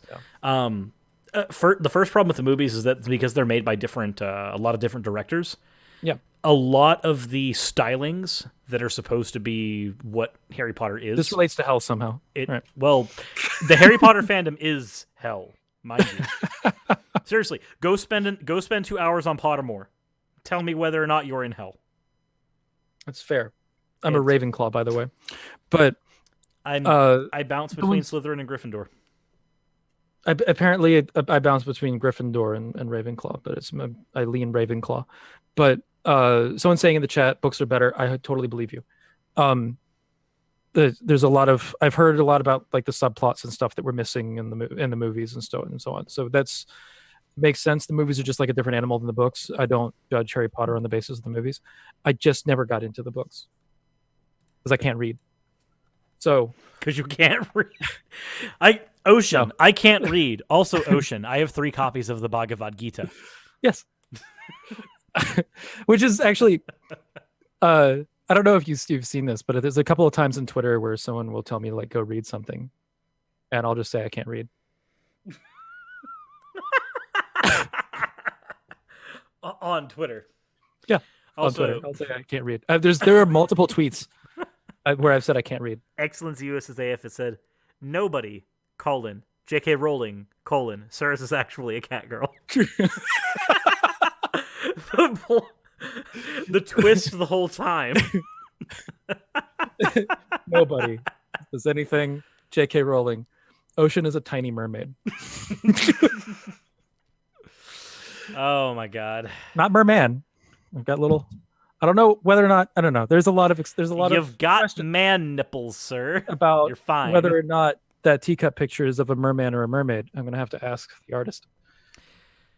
We don't talk about Durmstrang, Stephen. Sorry, that school teaches the dark arts, and the dark arts. No, we don't do that. I'm actually like an hour away from finishing the 4th book again. So you're rereading all of them now? Because during the course of cleaning the house, yeah. I threw on my headphones and I've been listening to the audiobook versions to get me through that whole ordeal. Well, that's cool. So I've just been speeding through the entire series again. One of the reasons I do this is to reevaluate whether or not I still enjoy them. Same reason I go back and play old video games. I'll play old video games that I hate and old video games that I loved and reevaluate what my positions are on them. So what I have found is that you'll go back to a video game that you don't like. Majora's Mask. Majora's Mask is a once-a-year ordeal for me. Faye the Fable says non-binary meet Ocean, and it's okay, fine. The Mer Ocean is non-binary. We can accept that. Majora's Mask is definitely the game that I go back to the most in an effort to try to like it. I tried desperately to enjoy that game. I have failed multiple times. It's one of my favorite games. That's fine. It's not mine. Why? You're wrong though. Why don't you like Majora's Mask, Twilight Princess, and the God of War series are some of my most frequently revisited games in an effort to try to enjoy them. Majora's Mask, God of War, and what? Twilight Princess. Also Zelda.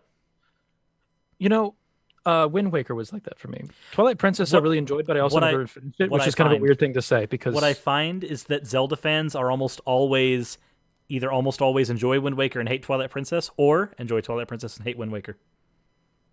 The reason why I threw the controller across the room for Wind Waker. We're so talking about hell. Yes, collecting all the pieces for the Triforce in Wind Waker is hell. That's why I quit. Because I got to the point where I was ready to fight Ganondorf. Mhm. And then I realized what I needed to do was collect the pieces of the Triforce. And I was like, all right, well, how do I do that? I hadn't even started. See, there's the two problems that Wind Waker has. There is one, it was born on the GameCube, and Yeah. the GameCube for Nintendo was the era of the end game fetch quest. Another example of this, Metroid Prime. That's true. Metroid Prime did this as well. You get to the end of Metroid Prime and it goes, "Are you ready for an end game fetch quest? Grab these 13 artifacts so that you can go down and have your boss fight with Ridley and then go fight Metroid Prime." Metroid Prime was fun as fuck, though. So It let's was, just be fair. but Um, unfortunately, I never got to the fetch quest though. I've been trying to set up. I got to the point where I wanted to set up an emulator for Metroid Prime because I bought it, but I figure if I've bought a game, I'm justified in getting an emulator for it. But that's when certain places that sell that where you can download emulators stopped being you can do that anymore. So yeah. I was sad. But anyway, go ahead. With so what you might find interesting is if you can get your hands on a Wii U at any point. Mm-hmm. The Wii U copy of Wind Waker actually cuts the fetch quest for the Triforce pieces down immensely in Wind Waker. Oh, it removes a lot of the superfluous stuff for the fetch quest, and it takes stuff that you were already going to do and turns them into the things for the fetch quest. For instance, there's I believe one of the 94 people watching us talk about Zelda. Yeah, I know, right? Weird. But they basically went, that thing that the GameCube era Zelda did that was really bad? Yeah, screw that. Let's not do that. So the thing that made me actually throw, because I don't give up that easily, right? There's I knew one of the Triforce pieces was in like this 100-layer labyrinth. That's one of the ones that's removed. I'd heard people talk about that so much and how fun it was, so I did it. I went in there and I fought my way to the damn bottom of it, and it was awesome. You go in, you fight a bunch of things, and there's a hole in the middle that appears. You go down there, and it's 100 layers, and it was really hard. It was ridiculous. I was like on the edge of my life once I beat everything that was down in the very last layer, and then I couldn't find my force piece. And I was walking around, and I would hear it, but I couldn't see it. Your game glitched on you. No. It didn't. What? It did not. I went in there without having gotten the mission first. You didn't get Tingle's chart. Correct. The freaking pay 400 rupees per chart because Tingle's a money-grubbing piece of garbage. Because he's a shit. Yes. I didn't get the chart, so I couldn't get the Triforce piece. That's when I gave up. Yeah, no, all of that stuff. Tell me I'm not justified. you're completely justified. No, there's a reason why when the HD remake of Wind Waker came out, that was one of the things they fixed. That's the first experience on the first level of hell, by the way. The first level of hell is a glitched out version of Wind Waker where your 100 level trial ends in not being able to get your Triforce piece. That's the first level of hell. You have to spend your entire time on Windfall Island interacting. Oh, no. Actually, no. Not on Windfall Island. You have to spend the entire time on Outset Island with the one snot-nosed kid running into you repeatedly. Chasing down pigs. That's what it is. Do we have anything else to say on hell? Trisha Fitzgerald says that they have a Razglass that was never intended. I'm not going to say that's hell. It was never intended. This was never intended. Well, God intended it. In a determinist world, it was intended for you. Don't worry. Yes, this happened. That actually is an interesting conversation to get into, though. So, like with determinism, it's tangentially related to hell, unlike many things that we have claimed are. So, there was I was talking to the open theist that I debated on my channel. It's Anchored Alliance, who's a shit. I didn't say that, but I was talking to him about, because open theism kind of puts in like all these new ideas into Christianity, because it interprets it from a Judaic perspective. It's Christianity plus one syringe. Right. Well, New idea. Yeah, it puts a new idea into it and it affects everything else, but it winds up being scripturally coherent. And we were talking about how determinism in Calvinism makes God into like this absolute monster, and he agrees completely that if determinism is true, that God knows the future like that, then God is just sending people to hell on purpose and making them do all the things that make them wind up there, and is sending people that have no responsibility whatsoever into hell. The problem is that the issue actually gets worse for the open theist when it becomes random instead. But it does put, which is the reason why no matter how you think of hell, it winds up becoming this quagmire of how do you make it justified. Which may be part of the reason why it's so scary to everybody, is because it intuitively isn't justified. But it was interesting hearing from a Christian how completely abhorrent the idea of hell is from a Calvinist perspective. And what's funny is usually when you get in that conversation with a Calvinist, the only reason I can see that they justify that version of Yahweh is usually because he just happens to be on their side. And that's part of what I comment on in my vid, that and that's where we get that image, that video clip of the guy. That is the.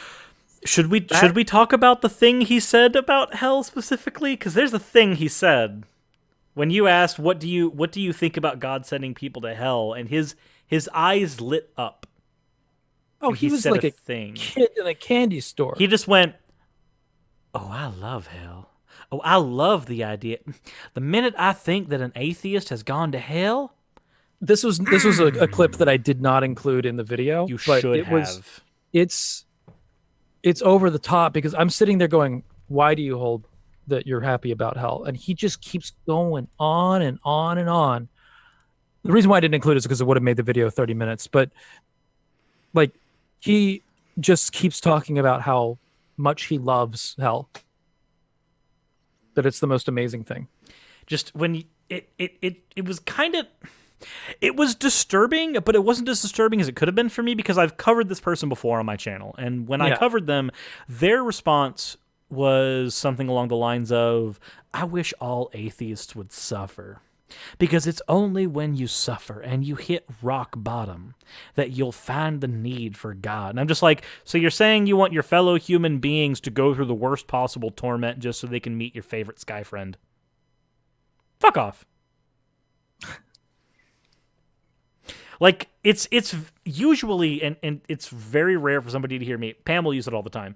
I usually don't go and say stuff like Sky Daddy, but when someone says something like that, I'm just like, no, I don't. We're finally at that point where I just have to go, I don't need to suffer to meet your imaginary friend. Usually I wouldn't call them that, but you've done that. There's a point when, like, because he's an edgelord Christian, I think it's really clear. Yeah, there's a point where civility just goes out the window. He's saying things to get a rise out of people, but the thing that's really interesting about what he says in order to get a rise out of people is how honest he is going about it. Like, he says it in a way that's excited, but it's consistent with his faith. So it's not like he's not lying, right? He's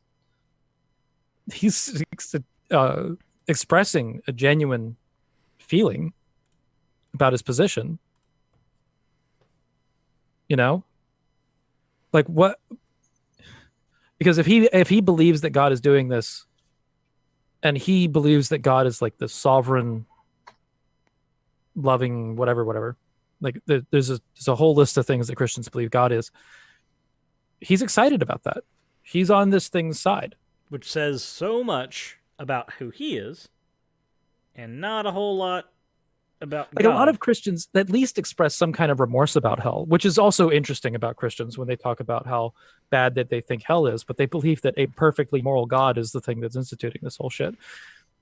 But then you have like people that are excited about it, and that's like, think when you a lot of our morality is governed by intuitions, I think. And when you intuitively think about, the concept of hell and you shrink at it versus, and then also how you react to people that are excited about hell, and you shrink at that as well, that seems to conclude to me, hell's not justified at all. No, and it's a very fucked up view. And so this is the thing that bothers me so much about that particular brand of Christianity, because it's not just him. There's a good subset of Christians who are like that. My problem is that when you are like that, your position is one of constantly hurting people. You either want them to hurt now so that they can get to a point where they need your God, or you want them to hurt forever in the future because they denied your God. But there's never a point in your life where you're not wishing harm on your fellow human being. You reach a position where you are never not wanting harm on others. Right. And that causes me some issues. Especially if you have any moral code that, like, it disagrees with every idea of morality that is harm not. Right? That now, in order to have this function, you need to be wishing harm on people. Why are you holding something that is like that? I get that a lot of people, like, they don't really have a choice in the matter necessarily, like, because it's hard to get yourself out of these mindsets, and realizing that it's fucked up doesn't necessarily mean that you're going to be convinced that it's not true. So it's one of the reasons why I try to talk about logical progression issues a lot, because that's what got me out of it.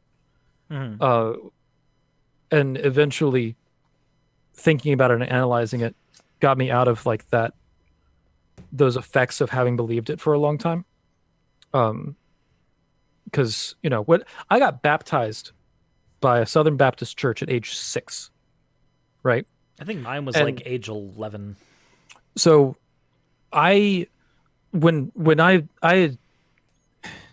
there was like a thing on TV in which, at the end of it, everybody prayed together, and it was like, "Oh, pray with us." And I was like, "All right, cool, I'll pray with you." And there was this whole thing about, repeat after me and inviting Jesus into your heart and all that stuff. And I felt really good about myself after I did it. And I decided to go over to my mom and be like, "Hi, I just invited Jesus into my heart." She said, "What?" That started, like, this whole adventure of, do you know what you just did? Let's go to a pastor. And I sat down. I remember sitting in this, like, pastor's office. Like, for a bit, I thought I was in trouble. I made a huge mistake. And Mommy, did I just become a part of the global cult? Shit. What happened? What happened? What have I done? And the pastor comes in and he starts explaining to me things. Goes into great detail about hell. And shows me, like, a lot of, like, Chick tract style pamphlets. Not as bad as Chick tracts, but little pamphlets that have, like, the chasm of separation of God, and that Jesus is like this cross that comes down, and there's a bridge and a little door in, like, the top of the cross, and the person walks across and goes and joins God through Christ. And I understood it. I remember seeing all this stuff and going like, "Oh, okay, that's how it works. All right, cool." And I came out with understanding, but I still didn't really know what I was doing. So my hell understanding goes back to it being explained to me very concisely at 6, which is about as far back as a lot of people have memories. It's funny. What's funny is that's not. So the way when I was explained hell, it was explained in very vague ways. So, like, as a child, I had to kind of interpret it. I had a pastor sitting here talking to me about it, and because I just accidentally given myself salvation. So Well, there's a story that comes with this that's weird. So, you know the Muslim interpretation of hell, correct? Where the skin is burned off and then it regrows, then it's burned off and it regrows. Yeah. Okay, yeah, I Okay, remember that. so that version of hell is how I intuited hell as a child. Okay. So whenever somebody said, hell's you burning forever, and I was like, oh, it's like this. And I would have other Christians tell me, well, no, it can't be like that. And then as an adult looking at other religions, I'm like, actually, no, the way that my mind... There it is. Yeah, the way that my mind interpreted hell is just Gehenna. Well, yeah, but so hell's not really... Without nuclear fruit. Without the nuclear fruit. There's not a consistent... Yeah, right, nuclear fruit. There's not a consistent definition of what hell is in Christianity. It's not in the Bible. Like, there isn't like a serious presentation of it like there is in the Quran. The Quran is like all about it. It goes into... I remember the first time that I read the Quran, it was a copy of the Quran was given to me by a Methodist minister. I had a lot of ministers in my life. It was given to me by a Methodist minister, and because he said I was curious about other religions and stuff like that, and he said, cool, start with this one and read it. And I was like, cool. So I read it, and there was so much details about hell in that fucking book, man. And I was really interested in it, and I had like a lot of questions about like how do Muslims see this, and the reasons why it like Islam was wrong to me. It didn't have anything to do with hell. It had to do with how they saw the crucifixion of Christ. That like it happened, but it didn't happen, and there's like all these weird ideas about it. But and to me that was really strange, and that's the reason why it didn't jive with me at the time. But the ideas of hell, I was like, this is where everybody's getting their ideas of hell, is from this book. I still am not entirely sure where the burning hell concept really comes from. Because it's not in biblical texts. It's something that came later, and it shows up in Islam, but I don't know if it came from there either. And it probably predates that. So I don't know. There's the hellfire location that this image of hell that we all have in our heads of this fiery place. I don't know where that culturally came from. I know how far back it goes roughly, but culturally it's kind of a mystery to me. I mean, again, I would point to Apocalypse of Peter. That's a second century like post-Christian doctrine that has a lot of these overtones. I was bringing up Greek concept of the underworld has some volcanic images in it. And okay, I can see that. It's a piece of literature. The Greek underworld isn't necessarily like that in all of the underworld, though. So it's not. But remember that this is a Christian variant. Right. It takes the punishment part of the Greek image. That makes sense. So what I probably should do, actually, honestly, is I should do a full read through of Apocalypse of Peter here in the next couple weeks when I've got some time. Oh yeah, that's right. You were talking about Apocalypse of Peter. Right. Okay, cool. Because I guess a lot of that stuff shows up in the Quran. I don't know. The Apocalypse of Peter is about 5 centuries before the Quran. So if you want a possible origin point, then that would be the earliest point for the hellfire, hellish landscape type of deal that we get in these later interpretations. In monotheism, anyway. Yeah. Yeah. The question is, does it show up in polytheism? Is there a punishment hell in the Greek? I have a couple of Hellenist friends. I'll ask them. So one of the things that we get though is that because this is a 2nd century document, when did Rome adopt Christianity as its religion? Well, we know that it did it in 4th century. Yeah. So it would be after this. So these versions that we get of hell, when Christianity first became as popular as it needed to, when it started to actually spread out, would have been after these ideas of hell were already sent out. Not necessarily in the Bible, but certainly in a post-Christian doctrine. So what I'm planning on doing at some point is going ahead and reading through the entire Apocalypse of Peter, as opposed to just studying it outside in.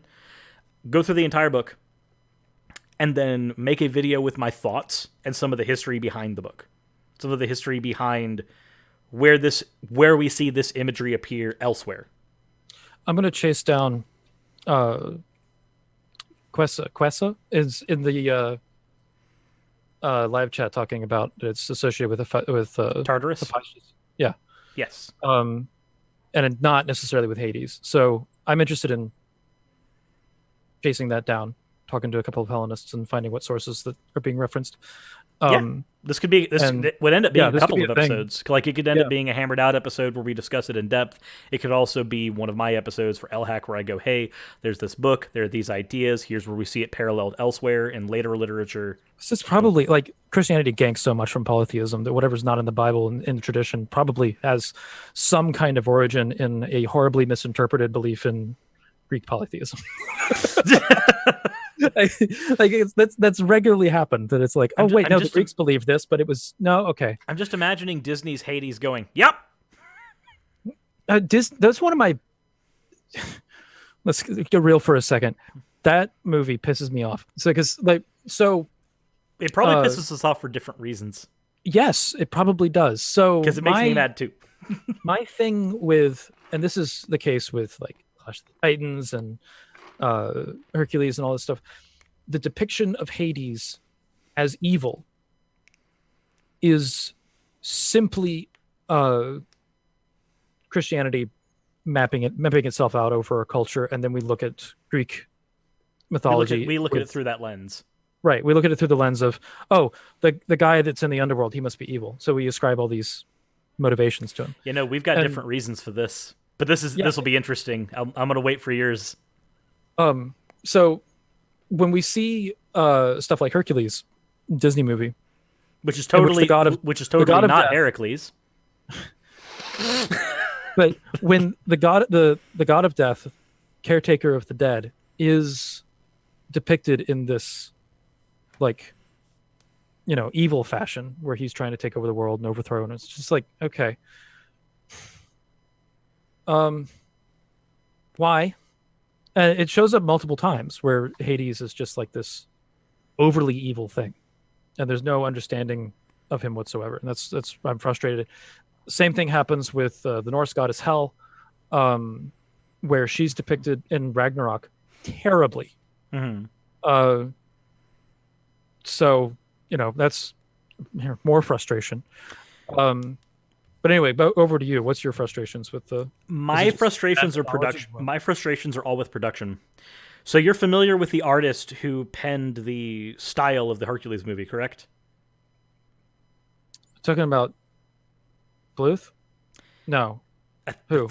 It's the same artist who penned. Whatchamacallit? He's the same artist who predominantly worked on Pink Floyd's The Wall. I'm not familiar. Have you seen Pink Floyd's The Wall? I have not. What? Yes, it's one of those things that I should have seen that I never got to. Okay, look, you need to watch. Do me a favor, watch that movie sober, and then watch it again drunk, and tell me what the different versions of you thought of it. See, I haven't heard watch it drunk. I've heard watch it on acid.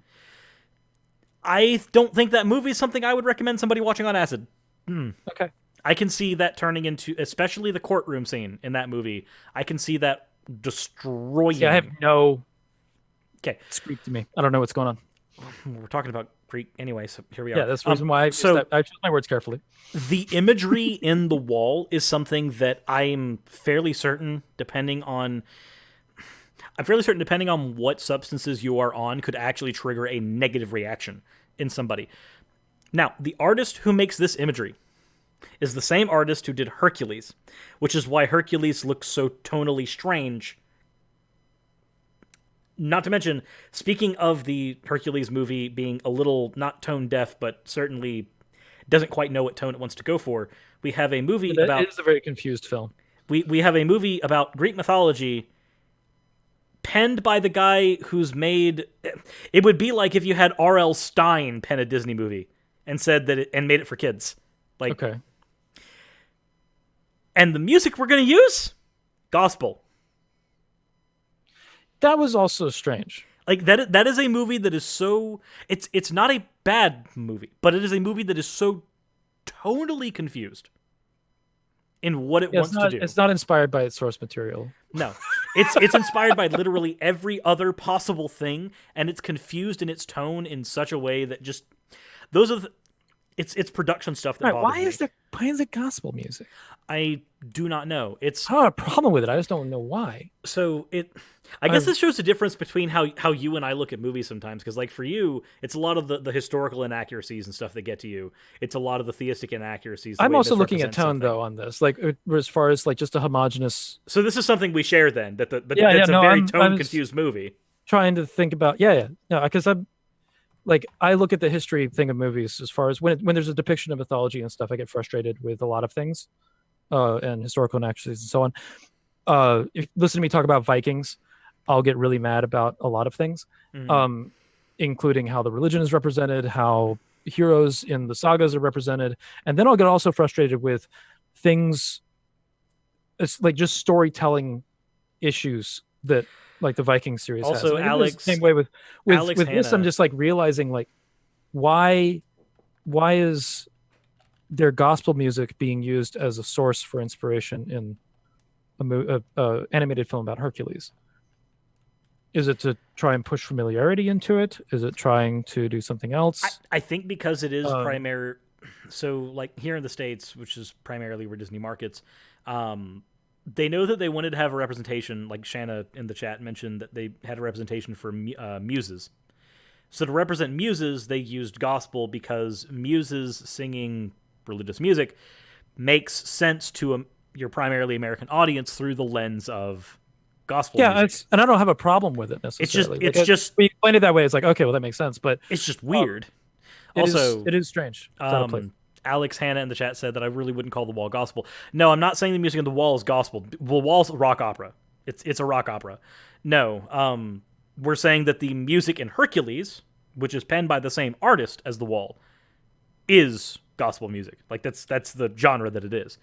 So Zalrock says in the chat, Vikings are just pirates. Change my mind. I'm not going to. Vikings are pirates. And then now the fan art of Viking Ocean running around trying to get booty is going to happen. Jesus Christ. Also, people like this. I've seen this come up in the chat a couple of times about Percy Jackson. It's another thing I'm just not familiar with. I've been asked to check it out a couple of times, but part of the reason why my attitudes toward I guess the polytheistic faiths is the way that it is that I was relatively unaffected by a lot of these media sources that a lot of people hear about the gods from, because I didn't hear about Thor from Marvel. Like, that's not where my first encounter with the concept was from. I didn't hear about the Greek gods from Percy Jackson. I didn't bump it. It wasn't even Hercules. Like I was already familiar with Zeus and all that shit at that point. Mm-hmm. So, my image of the discussion just isn't colored by those things. But when I bump into them, I do get frustrated at what has happened with them and it's honestly not. The problem isn't necessarily that it's different. It's that it's not as good as just lifting it out of the texts. Like for example, I was thinking about the Marvel's Thor earlier today. Marvel's Thor would be like, he's supposed to be a god. There's all these references that he's a god, and he's not just an alien. He's a god. Okay, well, people that pray to him. Is that ever explored in the Marvel universe? I don't know, but it's not explored in the cinematic universe. No. And I don't know how like sacrilegious that would be, but we're in comics. Comics explore fucking everything. But it's interesting to me that was never. I haven't seen that explored. Maybe it has, but like, does he have? Brian Stevens, are there more Thors than the Marvel one? Get out of my house. But yeah, no, it's just something to think about.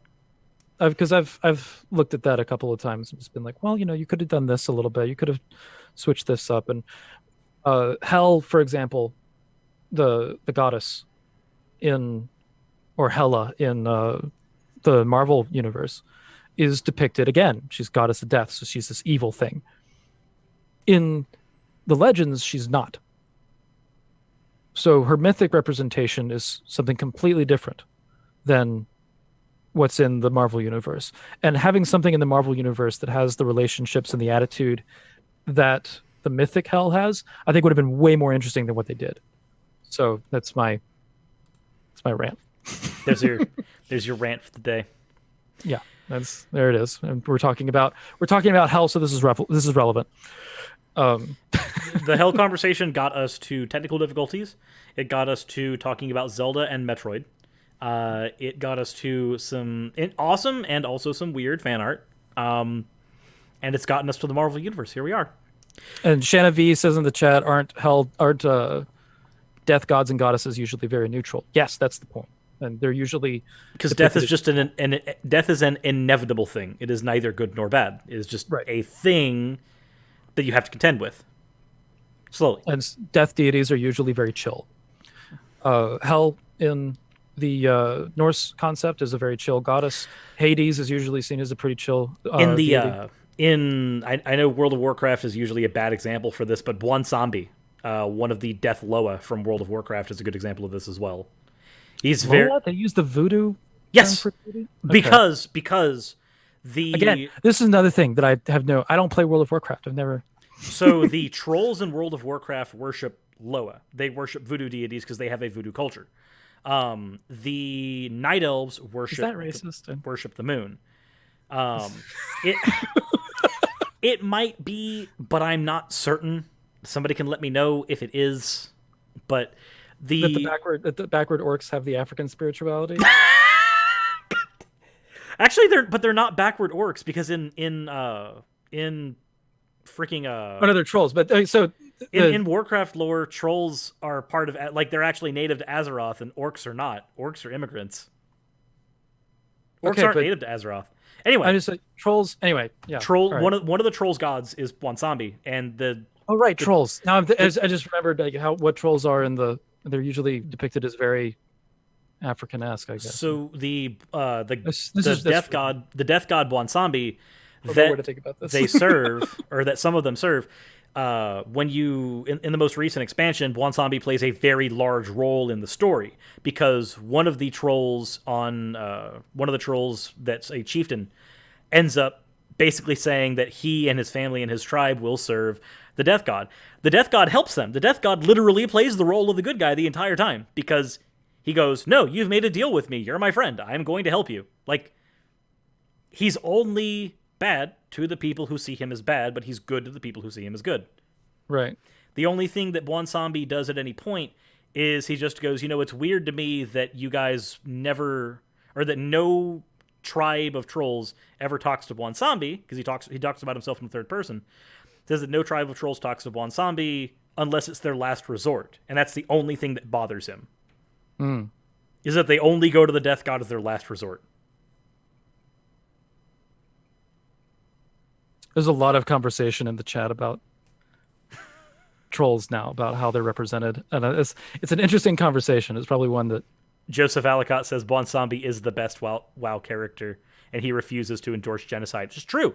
Like, when asked to destroy an entire nation, Bwonsambi's like, no, I'm a death god. I will get them in time. I have no need to pursue those souls. I like the character. That's fun. That's actually a better representation of a death god. I just have other questions about it. I'll send you some of the clips for Bwonsambi. He's cool. Yeah, sure. I actually really enjoy him as a character.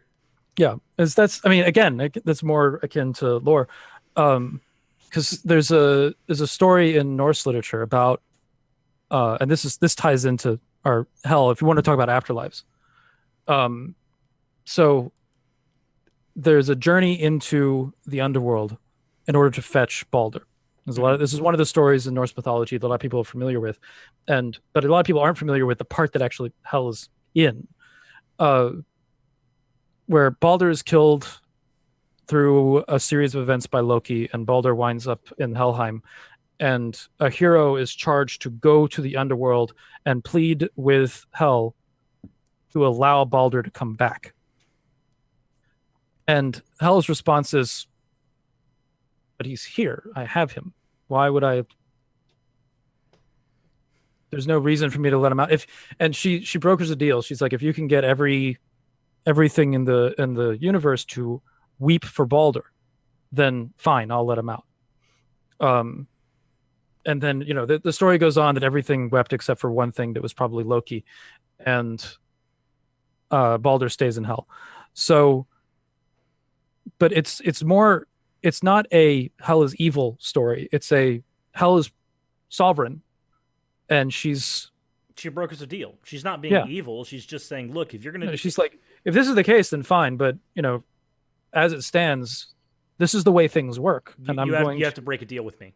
I'm going to stand on how things work. Yeah, if you want my help, then you're going to have to do these things. Like you've literally got to do something that will impress a god in order for the god to do something that you want, and that makes sense, right? But she's and again, it's not like that she's an evil thing. It's just like, okay, you want this, well, here's the cost, and fine. And that does get you, and then she's like, no, well, it didn't happen. that does get into an interesting conversation that we might not want to get into here because it is a rabbit hole. What is the cost of one human life? That's a rabbit hole of conversation. Is a rabbit hole. Yeah, that is a very long rabbit hole of conversation, especially with respect to the hell conversation, because it's like, how many people are going to heaven in a lot of Christian theologies? How many people are going to hell? And because going to hell in Christianity is completely different than going to Helheim in the Norse understanding, because Helheim is just the afterlife in the Norse understanding. In the Christian understanding, there's a punishment and reward situation. So what God is sending like all these lives to hell on such and such basis. What is that worth to him that this justice has been enacted?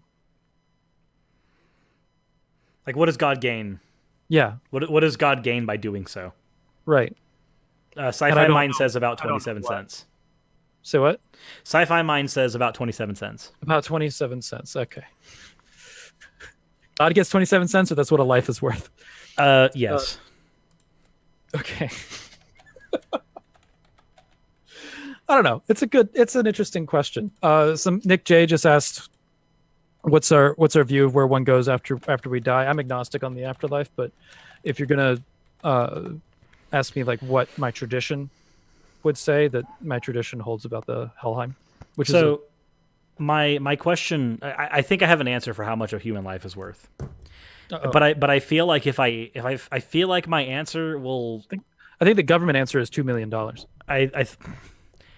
Then I'm not kidding. I think that's why do hitmen charge 20,000 as a minimum? No, that's what the calculation on collateral damage is. Oh. Well, I was just going to say that I think that it depends on you break the human down into its component parts, and then you figure out what each of those component parts is worth. Would be a good way of doing it. So calculate the worth of water. How much can I sell an arm for? Well, now I was saying like literally component parts. So tell me the worth of water, 35 liters, carbon, 20 kilograms, ammonia, 4 liters, lime, 1.5 kilograms, phosphorus, 800 grams, salt, 250 grams. Somebody's gotten the joke by now, I'm sure. Sulfur, 80 grams, fluorine, 7.5 grams, iron, 5 grams, silicon, 3 grams. Have you said an arm was missing? Do I have an automail arm yet reciting this? Trisha Fitzgerald in the chat says that it was a giantess that didn't leap, didn't weep. Thok. However, it is commonly interpreted that giantess was Loki. Brian in the chat has just quoted it. What? Are you familiar with the Thok was Loki in disguise? But what? Are you familiar with what I was quoting? Oh no. What is Brian Stevens? Just everybody in the chat gets it. I don't know what's going on. You've seen Full Metal Alchemist, correct? No. So I haven't seen any of the things. I've never Ocean. I've never watched TV. Okay, so in beginning of Full Metal Alchemist, I'm actually blind. One of the things that the Elric brothers get in trouble for performing what's called human transmutation. In their world, alchemy worked, like alchemy functioned. They tried to bring their dead mother back to life through human transmutation. So as a result, all of the component pieces. This is why I was like staring at you blankly when you were explaining this. So I was like, all right. As a result, all the component pieces to make a human, like the beginning of the show is literally, or like in the first 3 episodes, Edward is in a church and he's trying to argue with a devotee of this church that human life isn't worth what she thinks it is, because this is a very spiritual person who's trying to convince him that no, a human soul is it's an amazing thing, it's worth so much. And Edward just like flips out this book and goes, water 35 liters, carbon 20 kilograms, ammonia 4 liters, lime 1.5 kilograms, like goes down the whole list. But if you put all that shit in a pile, is it going to come to life? Anyway, that's actually what he tried to do. Oh, okay. Depending on which version of in one version of Full Metal Alchemist, he puts it in a pile and accidentally makes a homunculus. In another version, he puts it in a pile and just makes an abomination that dies a few seconds after he creates it, because that's when he realizes there's more to a human being than its component parts. Right. But he still carries that around, because whenever someone who's incredibly religious talks to him, he just goes, "This is why I'm an atheist. Fuck off." The main character is an atheist in that, yes. in that series? The main character is an atheist. Edward, right? Edward Elric. Okay. Which is funny. He's an atheist who meets God in the first frickin' 3 episodes. It's weird. So he's just illogical like most atheists. Oh my gosh. Zalrak said, sir, should keep asking Ocean if he knows about an anime or TV show. Just assume he doesn't know. I'm just going to start doing that. Yeah. Just don't. I've never seen it. Whatever it is that you're talking about, I've never seen it. I've seen Cowboy Bebop, though. I like that. And Ghost in the Shell. Okay. As far as anime are concerned. I have not seen any other anime in my life. I'm kidding. But no, I've learned what hell is, Ocean. I've actually never seen The Lion King. The next time that Lion King is... I've seen The Lion King. Okay, I was going to say that the next time Lion King is available in theaters, because they do that every now and again. Yeah. We need to go see it, because that movie is made for a theater screen. It's not. I have never seen it in theater, though. In theaters, it's a completely different experience than on the regular screen, because there's certain things that were put to scale for that film that were meant to be seen on a movie screen, like the opening scene where you see the paw come down and smack. That's a scene that is explicitly meant to be viewed on a large screen to give you a sense of scale. Right. Like that movie is, I would argue that it's almost a different film in theaters. I'd be worth seeing that in a movie theater then. I still love this little ocean cat thing. What's great is that when you said that, you turned to it. No, that's actually on purpose. It's also like being displayed on this other screen over here. So, Joseph Alcott says, taken to see the real life version of Lion King. No, I've seen the real life version. Let's not. I've seen it I saw it on Broadway. Yeah, let's not. Please no. I actually enjoyed it. And he's not talking about the Broadway version. He's talking about the real life remake, which is just an entirely CGI movie, which makes it not real life. Brian Stevens says Lion King is the best anime. No, the best anime is the Bible. We're gonna bring it back. We're gonna bring it back to the UN must ban the Bible because Discord actually has a clause against Lolicon in its terms of service. Does that mean that we have to ban the Bible from Discord? Oh my god. You okay? I'm just keep processing that you're right. You know, that's the thing, is that argument isn't wrong. So and somebody asked what anime I'm going to force Ocean to see first. The answer to that is Bible Black. Never seen it. Don't know what it is. I've heard of it though. Just wait for the fallout in the chat. I'm honest about this one. I haven't seen Trigun. That's one that I want to see. Trigun's a good show, but it's very steeped in the time that it was made. Now people are throwing out anime titles in the chat, and I feel obliged to tell Gainer them. is just going, "Why would you do that?" in all caps, you monster. Exactly. I told you, wait until the fallout in the chat. Okay. No.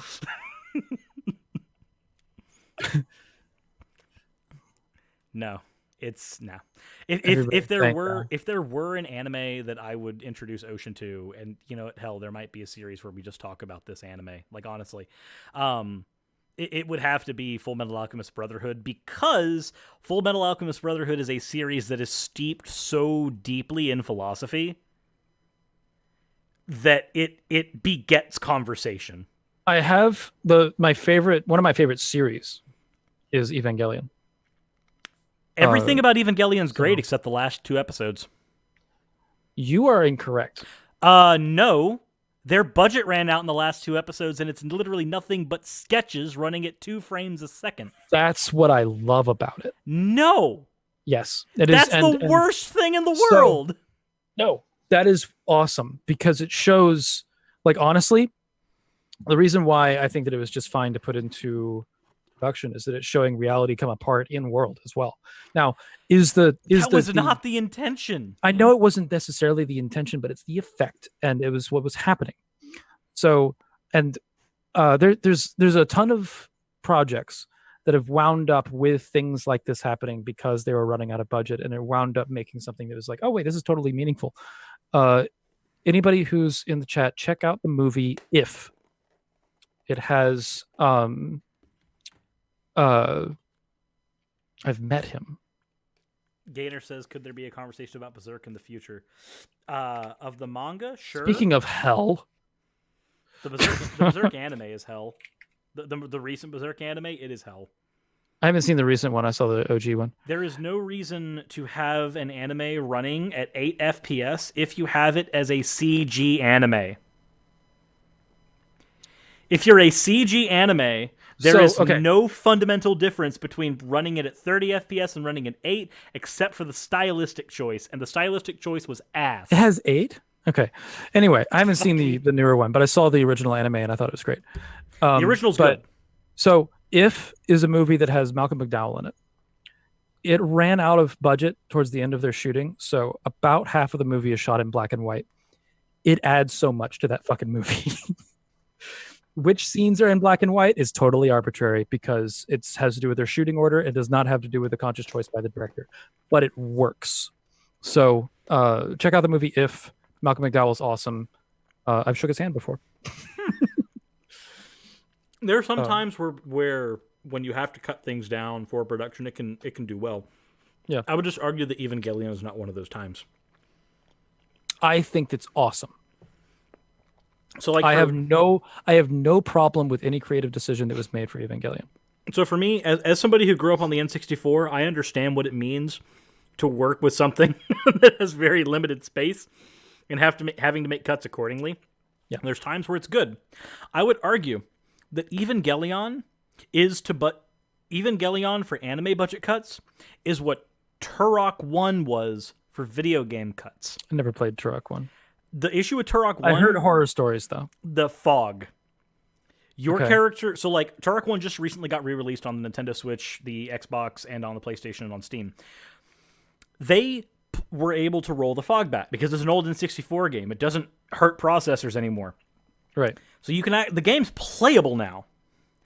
On the original N64, you could see about 15 feet in front of your character at maximum. And this is a first-person shooter. Yeah, that's not good. So you have no peripheral vision. So you're fighting blind the entire game, and I guess that didn't play into the gameplay in a way that worked. No, it didn't. It's not like Silent Hill. Silent Hill is how you do that right, where you say we have a limitation on our processor. How are we going to handle this? Well, we have fog. We have to incorporate that. But Turok made a game that needed to have a longer sight, and they just didn't give it to him. I disagree with that, because as far as that being related to Evangelion, because the last episodes of Evangelion were Shinji's mind actually coming apart, and we're experiencing his perceptions of things. So everything is suddenly coming into sketches and sort of moving around a little bit. It wound up working with the storyline. That's kind of the reason why it was able to be released that way in the first place. Have you seen the movie readaptation of that? I've seen 1 and 2. I haven't seen 3. Okay, because 3 is technically the end, I believe. Like it's No. There's a 4th one. There's a 4th one? There's going to be a 4th one. Because I thought that the 3rd movie literally like took what the ending structure of Evangelion was and just said, this is how we do it right. No. So I haven't seen 3, so please no spoilers. But 1 and 2. So what the Evangelion movie series is understood to be a sequel to the first TV series and end of Evangelion.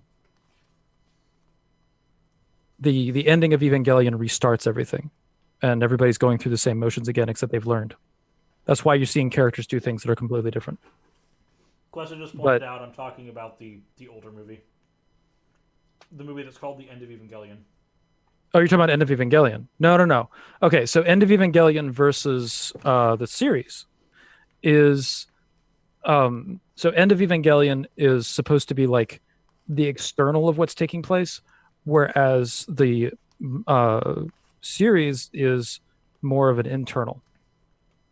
And there's a lot of like weird inspirations from Hinduism taking place. There's a lot of like I think Anno Hideki Anno is the director, right?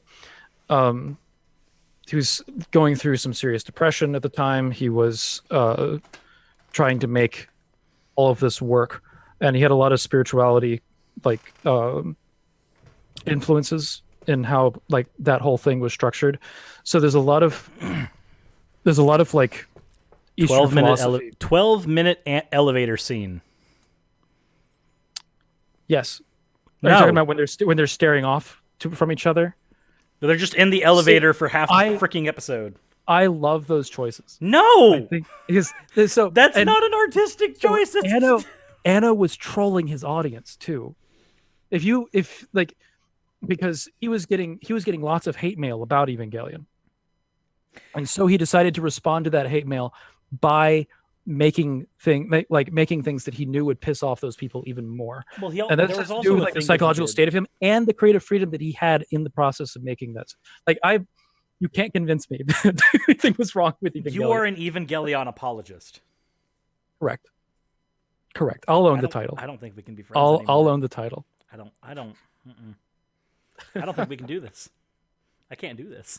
It's too bad. You're an Evangelion apologist. No. Correct. I can handle the polytheism, but no, this is too much. That makes you an evangelist. Like oh no.